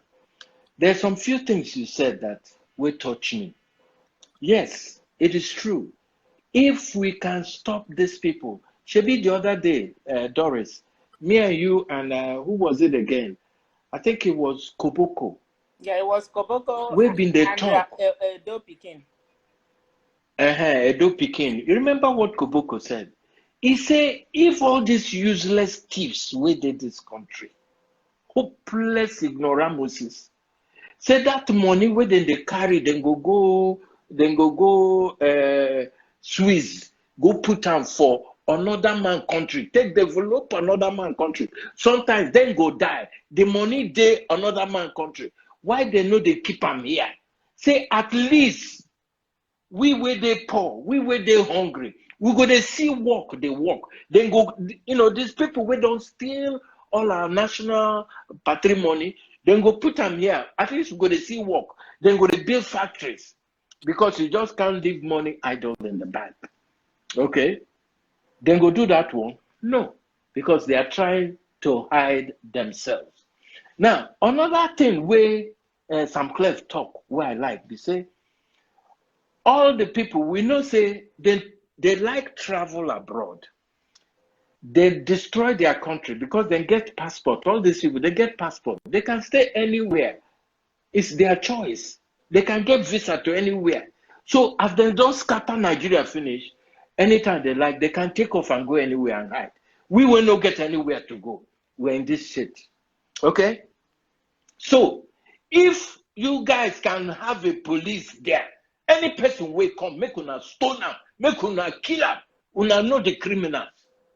Una not going to behave like say una no know wetin dey happen. Una know the thieves. We all know the thieves. So not allow people to they come there, then they thief all of us finish, thief us to where we not even see food to the chop. Then go come there, then they spend the money. Una go follow them, una go do hand for them like this. No, it's not right. Now you talked about, I think what Sam was trying to explain. We used to have it before. The regional thing we had. Yeah. So anyhow we do our oil, our this thing, we just remit to the federal. But when you have federal controlling everything, okay, yes, it becomes a wahala.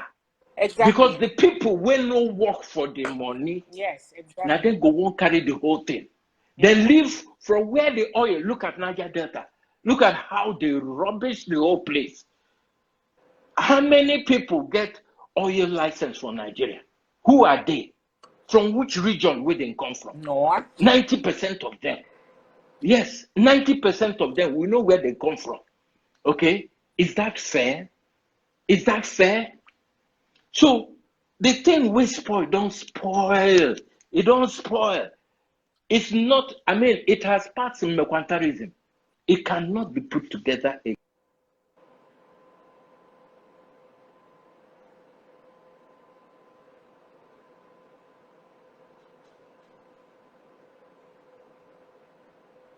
The network. Okay.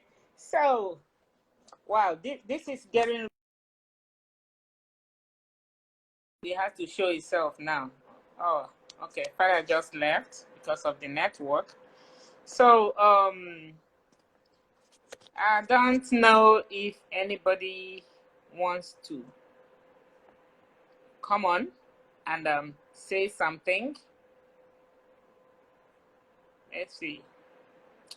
Let's see if we can bring Father back.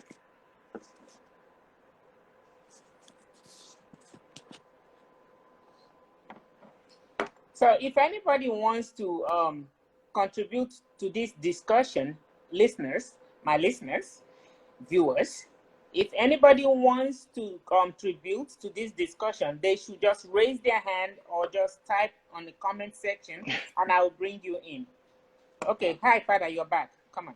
You can't see us be raising. Only me if you see raise No. hand. They can They can raise their hand electronically. They can raise their hand okay. electronically. Yes. Okay. So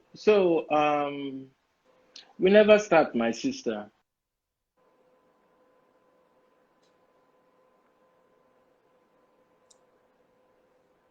Okay. All right. So the network is now letting us finish this conversation. But then I have, what do we think about this China thing? What do we think about this thing about China and Nigeria? Let me bring in since Samclef came in late. Samclef, you came in late. So I'm going to ask you your thoughts. Where you are? You don't run. Try it. This Samclef, I did run. No, I just see him now.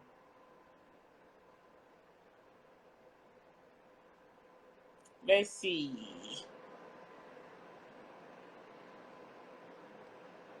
Okay. Samclef. I'm here, ma. Okay, I want to ask you, what do you think about this this clause that we found in our loan agreement decreed of Nigeria and China? What do you think of it? Oh man, it's a pity, like it's a pity. When I even see, let me even tell you guys something. We are talking about the clause in China. What about the one in Islamic? It's only that one people have seen. Wait till you guys hear the one at the Islamic states.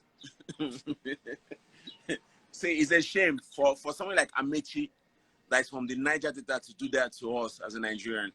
If it was coming from the north, it would have been a different thing entirely. You understand? But for somebody, for Amechi to be able to confidently speak, it shows that they know that we cannot do anything. Look at the case of Magu, under the carpet. The case of NDLC, under the carpet. Every matter, under the carpet. Because they know that after 3 days, Nigerians, we forget. We forget. So at the end of the day, me myself, at the point, I just told myself, I won't be wasting my energy. Because at the end of the day, see, it's better to focus on your life. Because the people you are fighting for, it's like Moses' matter. In the Bible, and when Moses found out that the Israelites were his people, and he saw the way the Egyptians were maltreating his own people, it was Moses killed one of his. He killed one of the Egyptians. It was still the Israelites that went to report to the Egyptian that Moses killed somebody. So at the end of the day, the witchcraft that is doing a lot of Nigerians is too much. They'll burn a person that steals 10,000 naira. They will carry tire, tire, kill the person born. But the person that stole billions of your destiny, of your next children's destiny, they will be hailing them. You go see them, they buy corn, you go see the hail lamb. So at the end of the day, who they do, they do themselves. I ain't gonna lie to you. You know, before I used to be very aggressive about this matter. I told somebody, I said, yo, I ain't gonna lie to you. I've done my part, I've used my voice, I've risked my life, I've done what I'm supposed to do as a citizen. I've played my role and I've spoken. At the point, a lot of people thought maybe I was trying to become a politician, and I said no. And I have friends already. I have one of my neighbors is a house of rep. One of my main guys is a house of rep in a Kaduna. I have 4 people I know that are in the politics. So I don't. That's not my lifestyle. I'm just speaking because as a citizen, you're doing what you should do as a citizen. No, because see, let them travel out and come here. They will mad. They will go mad. Let them come around and see light. 24 hours, the light don't they blink. They know they come. No, I'm talking about not the politicians though. Oh, okay. The citizens. The citizens. See, the citizen that you'll be fighting for, they'll still come and be insulting you. That you are too young. Do you know when I realized? Let me just use the opportunity to tell you a story. Do you know that it was at this age Obasanjo became my age? Obasanjo go on. This is a raging age. They all got into power. Their late 20s. They were in the late 30s. Yeah. They sieged Nigeria till now. Somebody will be praising Obasanjo, that monkey. See, let me tell you something I tell people, right? Respect is reciprocal. If you're my father, right, and you don't play the role of a father, I will insult you. In America, am I right or wrong? Right. There's nothing like age in America. So they use respect to tie us down. Tradition. Respect your elders, so respect your elders, so don't insult your elders. We stupid elders. Elders that have sold our destiny. We're waiting for them to die. We'll sing song for their grave.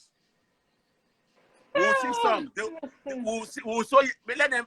Shebi Abacha die now. Some of the children they don't come out. Okay. Have you ever seen any politician children that have done something for Nigeria? Obasanjo. Have you ever seen any politician children that have done anything tangible for the country?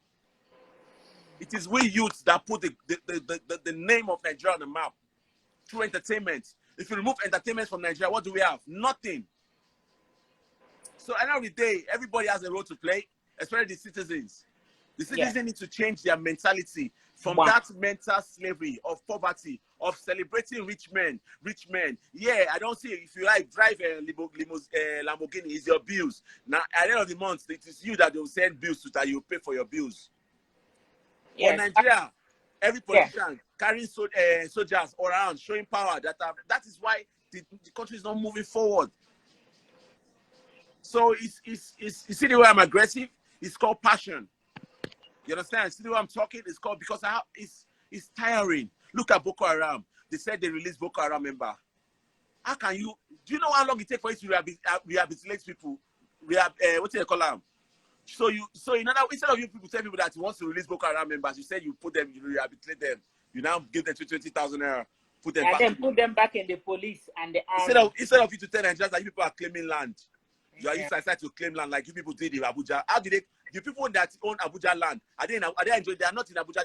They push them out of the outskirts of Abuja. Let's say the truth. Okay, so Samclef, I share the same passion, as you, when it comes to Nigerian affairs. It's very painful, because if things were better in Nigeria, we would not.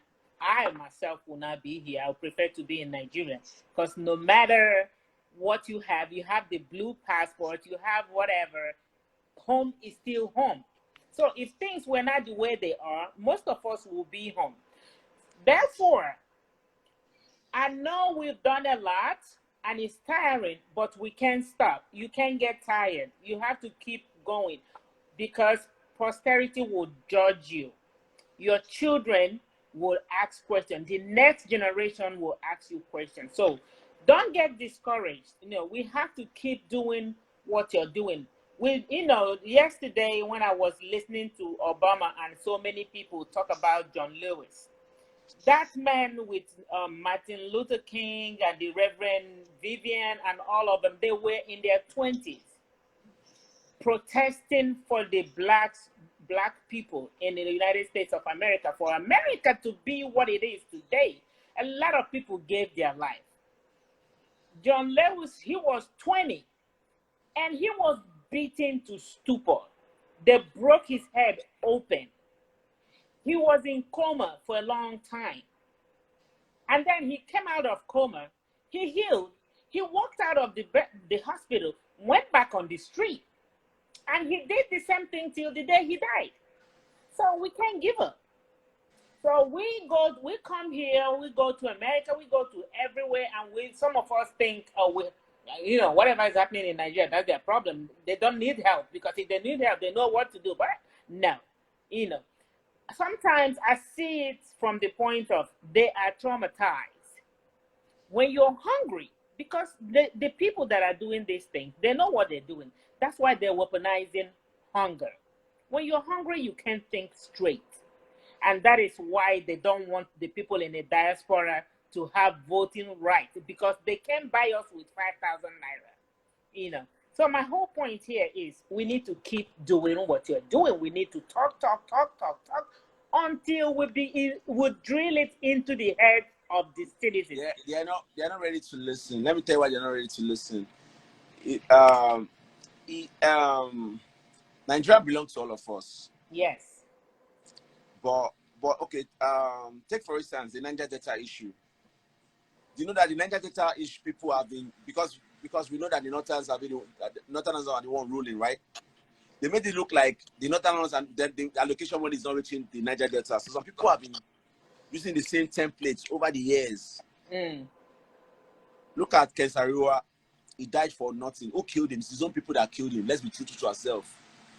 It was his own chiefs, all those chiefs that implicated him, collided with Abacha and Shell and killed him. This is what I would say to people. Me, I've spoken, and it's going to be in history. I've been speaking since 2015. Not now. I already saw this. 5 years. 5 years only. You've been speaking to that. Father has been speaking for the first. No. When I mean speaking, I've been speaking even before Jonathan time. Even some people say, speak. Buhari time. I said I already knew that Buhari, nothing good will come out of Buhari. I already said it. It's on the internet. It's on the internet. I already said nothing good because Buhari is clueless. He's an old soldier man who is already old. He has someone that has dementia. We know them here. So what we have now is just a normal human being figure, but has no thinking capability. There's no thinking. So the people around him are just using him to steal, to embezzle. He doesn't even know what's going on. Look at his brother Abakari that just died. Do you know how much they've stolen? Do you know what they're trying to do? Do you know that there's an invasion in Nigeria right now, of Fulani invasion?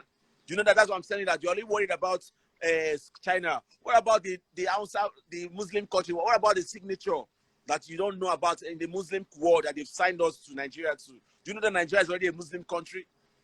Oh, you don't know? Okay, we only just saw the one of Amechi. Say Nigeria, we didn't want chance. Say the one chance we were there. You hear me? So now make everybody just focus on their life.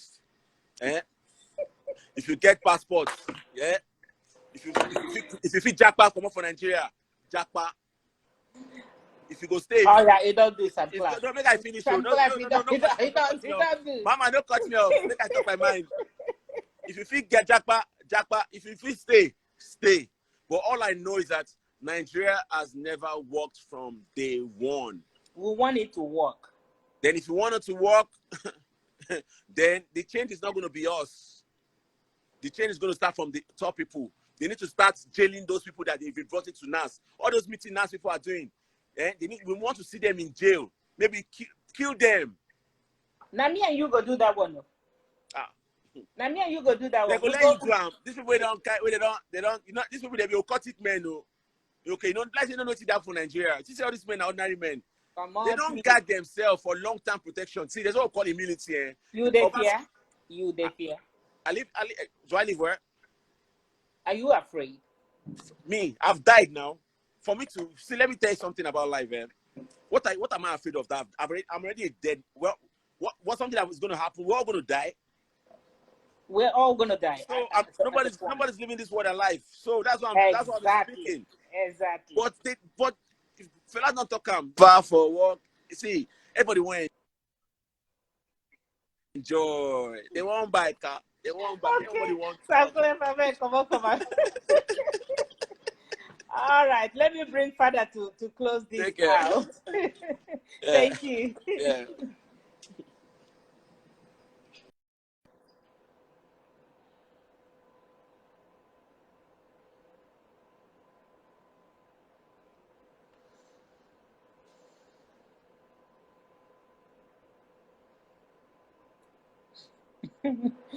Oh my God, this country, man. Wow, everybody is just vexing. Father, you don't hear your. You don't hear your. You have to. The last two speakers were, I dare say, powerful. Everything I've been feeling, they've expressed. It don't take now. It don't take. This thing don't start today. But I know that the people who are home, like we now, as we do here, we stand more risk. You know, we are very high risk. You know, the ones where on our way over there, they talk. No over there on a deal, but we there here. And on a no say Nigeria don't bad to a point where if they kill you, they kill you. Nothing can happen. There is somebody that's one of our listeners that say he wants to say something. Let's just give him 1 minute to say something, and then Father, I'll bring you back in to conclude because the time is running out. Okay. Okay. All right. So he say his MK beat. Let me see.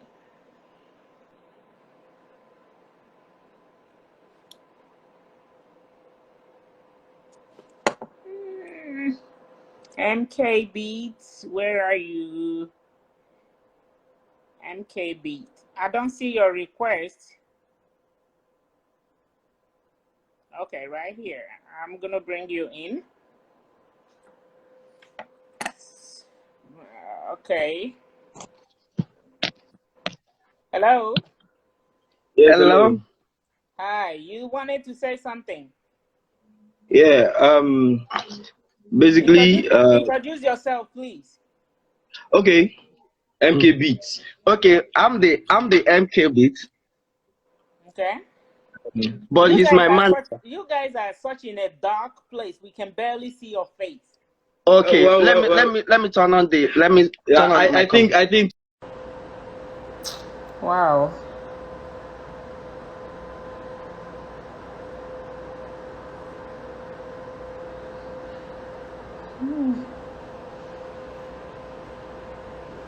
Everybody's gone. Okay.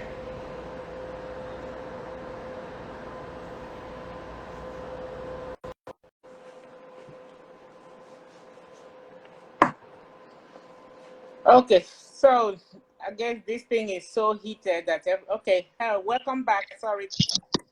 Okay. Okay, sorry. I think the light is really not necessary here. It's Okay, just the just go points that ahead and really. say what you have to say, please. Yeah, I figured since you've been asking and everybody have been coming up with series of reason why Nigeria has been bad and all these things like that.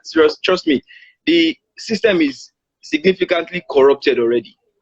So you going back and forth with what they have done is just like dwelling in the past and not fixing up solutions. Sometimes sometimes it is good that you can just give an excuse of the fact that maybe they get carried away, the leaders, I mean, they get carried away and they don't really know what to do next. Because trust me, when you are actually in poverty, you got a chance to get into the limelight of being somebody. Only one money can enter your life and you forget your poverty, all those things you want to change, all those things you want to make corrections of, you forget it. The thing flies off your mind. Okay, it is so until you get to what is the solution to that? Exactly. So that's why I think instead of people coming up and telling you the past, this who did this one looted this one looted this. Yes. How about let's hear it's supposed to be a platform for, let's hear the voice of people.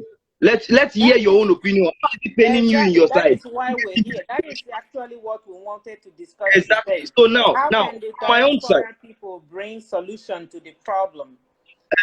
No, I'm talking about previous people that have been coming on, that have been talking about the past. So now my own point now is that this Nigeria, we already see how it is now. Yeah, people. Okay, we are talking about the basic things that actually affect the commoners, the civilians. Okay, money being looted, money not circulating, job not getting to the right places, bad roads, hold up, killing people of their series of morals. Imagine you're going to work in the morning with your very beautiful, enthusiastic of like, yes, you're going to work, and before you know it, your whole morale is already down when you're being locked up in the hold up. Imagine you're in Lagos now. If you because you will understand all those things like that. I think Nigeria is not running under any system anymore. It's just the idea of how do we get back to the system? What I want to hear now is how do we go back to the system now? Correct these things? Wow. Thank you for that question. The system now that I'm talking about is Nigeria needs to be run like a company right now. That was what Samclef said. Yes, it's because it's on the right track. Now the system, I've actually been able to look at that. If this Nigeria can work, is a simple approach to everything. Just one simple approach is when I feel people work too much in Nigeria. In my own perspective, it might not be. How is that going to change anything if you don't work? This is how it goes. It's a very long system that I just want to summarize. People work too much in Nigeria, and now I'm not looking at it like, okay, what if we separate it? If separate it like, okay, why can't you work 8 hours and let everybody run 3 shifts in this system? Please be very careful about the way you just conclude about the way I'm going, because it's still very long, but I'm just going to summarize everything. I don't want a lot because we don't have time and we have a lot of people that wants to talk. Yes, I am not going too far. Give me your point, yes, and then we bring somebody else. Okay, the point now is how this working in 3 shifts can regulate everything now is when some people go to work in the morning. Okay, don't let me go into details. This will reduce, in one way or the other, this will reduce the traffic issue. Jobs will multiply ×3, and then everybody is going to be able to like, okay, yes, effectiveness. Then when people are calm, they can be able to think of progress. Okay, I see what you're saying. All right, thank you. Everybody let me bring somebody else. Let me bring somebody else. You will not understand. All right. You're welcome. You will not.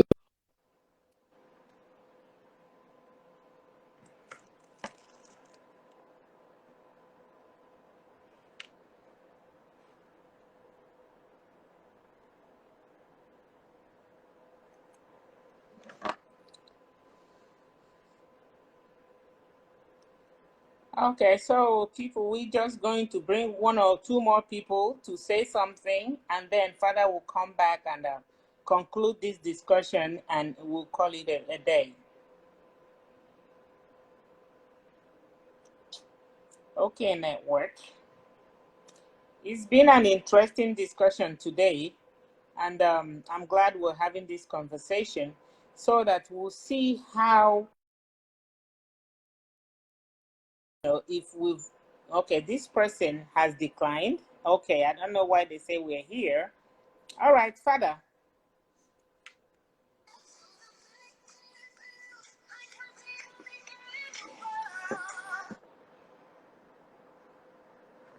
Hello.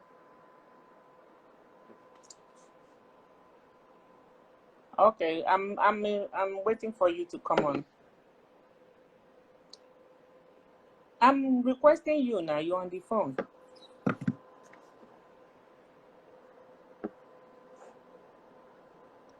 Wow. Wow. Father, he's I don't know why he's not coming in. So anyway, so it's been an interesting day, and I thank all my guests. Chidi, thank you so much for joining. Samclef, thank you so much for joining. Kenneth, thank you so much for joining. So Father is here now. Father, I want you to just summarize this discussion, and we call it a day. Well, like you started to thank everybody. I thank everybody for participating in today's program. From everybody, I've learned something. I'll keep learning. Even from Kenneth, I've learned something. You remember, Doris, you tried to fix a few programs in the diaspora. Last year I did a lot of traveling, or was it the year before last? It was year I before went last. Yes. No, it was last I year. went Sorry, to it was different. last year. It was early last year. Yeah, I went to different countries just to meet and talk with the people in diaspora. And the same problem we have here is the same problem we have with some of our people there. And only very few of them who understood, like the people who were spoken today, who understood really what is happening in Nigeria. Because for many of them, I was kind of disappointed because it's like, you people get your acts there together. I don't know what they worry on. Sometimes it's just people that left just about 2-3 years, asking us to get our acts together. That it's like we're a bunch of stupid people who cannot, but you don't tell where this thing begins sport, where the thing begins sport, So from what everybody has said, it is clear, it is obvious that we cannot continue the way we are going, okay? Even though, even our oppressors by now don't supposed to understand that they cannot push this too long because it's about to burst, okay? And I'm saying it may burst this year. So we cannot continue with the way we're going. Something has certainly got to give, okay?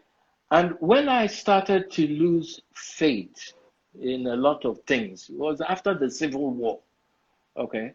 My youth was scandalized by that Civil War, okay? How they started, especially the Igbos, with 20 pounds. Even if you had 7 billion naira or 7 billion pounds, they only started you with 20 pounds. 20 pounds, regardless of what you had in your account. All the Igbo people, their property in Port Harcourt especially, were all confiscated. They were called abandoned property in this same Nigeria. So not be today we begin seeing justice. But you see, I remember I'm a baby of the early 50s, and it wasn't this bad when they bombed people like us. Okay? we were operating on a different wavelength. It was about values and integrity. That was the time they used to ask, who born you? Who be your papa? Who be your mama? They didn't ask those kind of questions wanting to know whether your father or your mother had money. No. What kind of home are you from?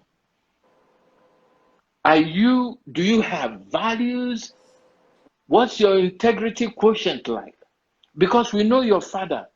Your people don't behave like this.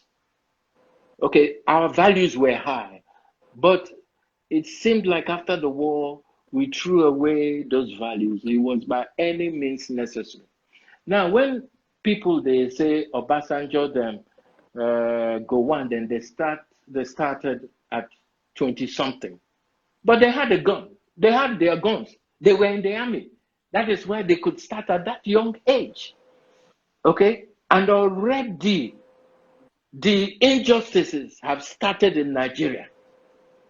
Who are the people still ruling Nigeria today? It's still the army people now, the generals. They haven't really left. People, sometimes they say, oh, the army should come back. I say, who controls the army? The politicians, who are the generals. Okay, but they never left, exactly.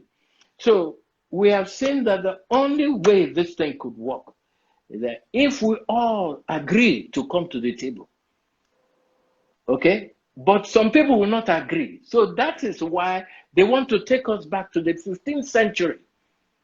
Army of occupation, kill, plunder, take over the land. That is what is happening, especially in the southeast. Everywhere is saturated by the headsmen, by the terrorists. There's a lot of kidnapping going. How are we going to live as one like this? The one Nigeria is a scam. So it's either we are coming to the table to talk. We'll go back to how we started with the regional government contributing to the center. If we can't do that, please let us close this shop. Let us close this business called Nigeria and start again. Because that's the only way out. Like this, as we are doing it, it cannot work. It is set to fail. It's been failing. Like Samclef was saying, when has it ever worked? No time. Nigeria has been living on corruption money. I remember when I was a PMAN president in, I think, 2002. Do you know my biggest enemy when I was fighting piracy? It was the Chinese people. I don't begin to shout about these China people. I hate those people. Yes, I'm a racist. Call me a racist. I agree. I am one. Especially with these Chinko people. I know they take, if I see them, body just scratch me. Because guess the biggest pirate we caught, who was delivering to everywhere in Africa, it was a Chinese person. And guess who freed that biggest pirate in Lagos? It was our own people, our own minister. I don't want to call his name. I had a running battle with that minister. Okay? Because as soon as we caught that Chinese person, we were in collaboration with the Standard Organization of Nigeria. That's how we were able to pull that thing off, to catch that, the biggest pirate in Africa, a Chinese person. Now, when I know, say, Chinese people, them bad. But I've been shouting nothing. Now, it does not surprise me. Say we don't sell ourselves, go give China. And to many other places, where our future, they don't sell them. So this thing cannot work. The only thing I suggest is either we come to that table to have that discussion, or to your tent, so Israel, everybody carry in armor. We have to fight to even stay alive. That's it. We're right now. We have to fight to stay alive, because the people who are oppressing us, they are deaf and dumb. They are not people you can sit at the table and negotiate with or have a clear discussion with. So how do we do that? Because what their own agenda is what they want to implement. And their own agenda does not serve any of us. Even people in the north, they are suffering the same injustice. So, north, there's injustice. West, there's injustice. In the east, there's injustice. How about what do we do? So, we either come to the table and sort ourselves out, or we bring down this house and start all over again. Those are our options, unfortunately. All right. Thank you, Father. Thank you, everyone. But for all of us that have been talking, let us just keep talking. Yeah. Let us just keep doing what we're doing. Hopefully, one day, our own Jesus will come. But not be Jesus from heaven is amongst us. Because I still believe in the exceptional Nigerians. Because it's only them, the few of them, it's only them that can salvage this rubbish, that can save this country. Yeah. Thank you so much, Father, for the wisdom. And thank you, Doris, for doing a good job, for getting all these people, because it's always good to hear different angles, different, feel different poses of people, what they're going through. But maybe next time, people where they here, where they for inside the jungle. Yeah, I mean, we've been talking with people inside the jungle. We just wanted to see what others have to say. But thank you, everybody, for joining us. And it has been an interesting discussion. We will continue this next Friday. We'll bring some other people to see the target here. The thing here is to see how we will get out of this mess, out of the potopoto that we're in Nigeria, for the sake of the next generation. Posterity will judge us. So, until Friday, everybody please have a good day. Be safe out there because of Mr. Corona. Bye-bye, y'all.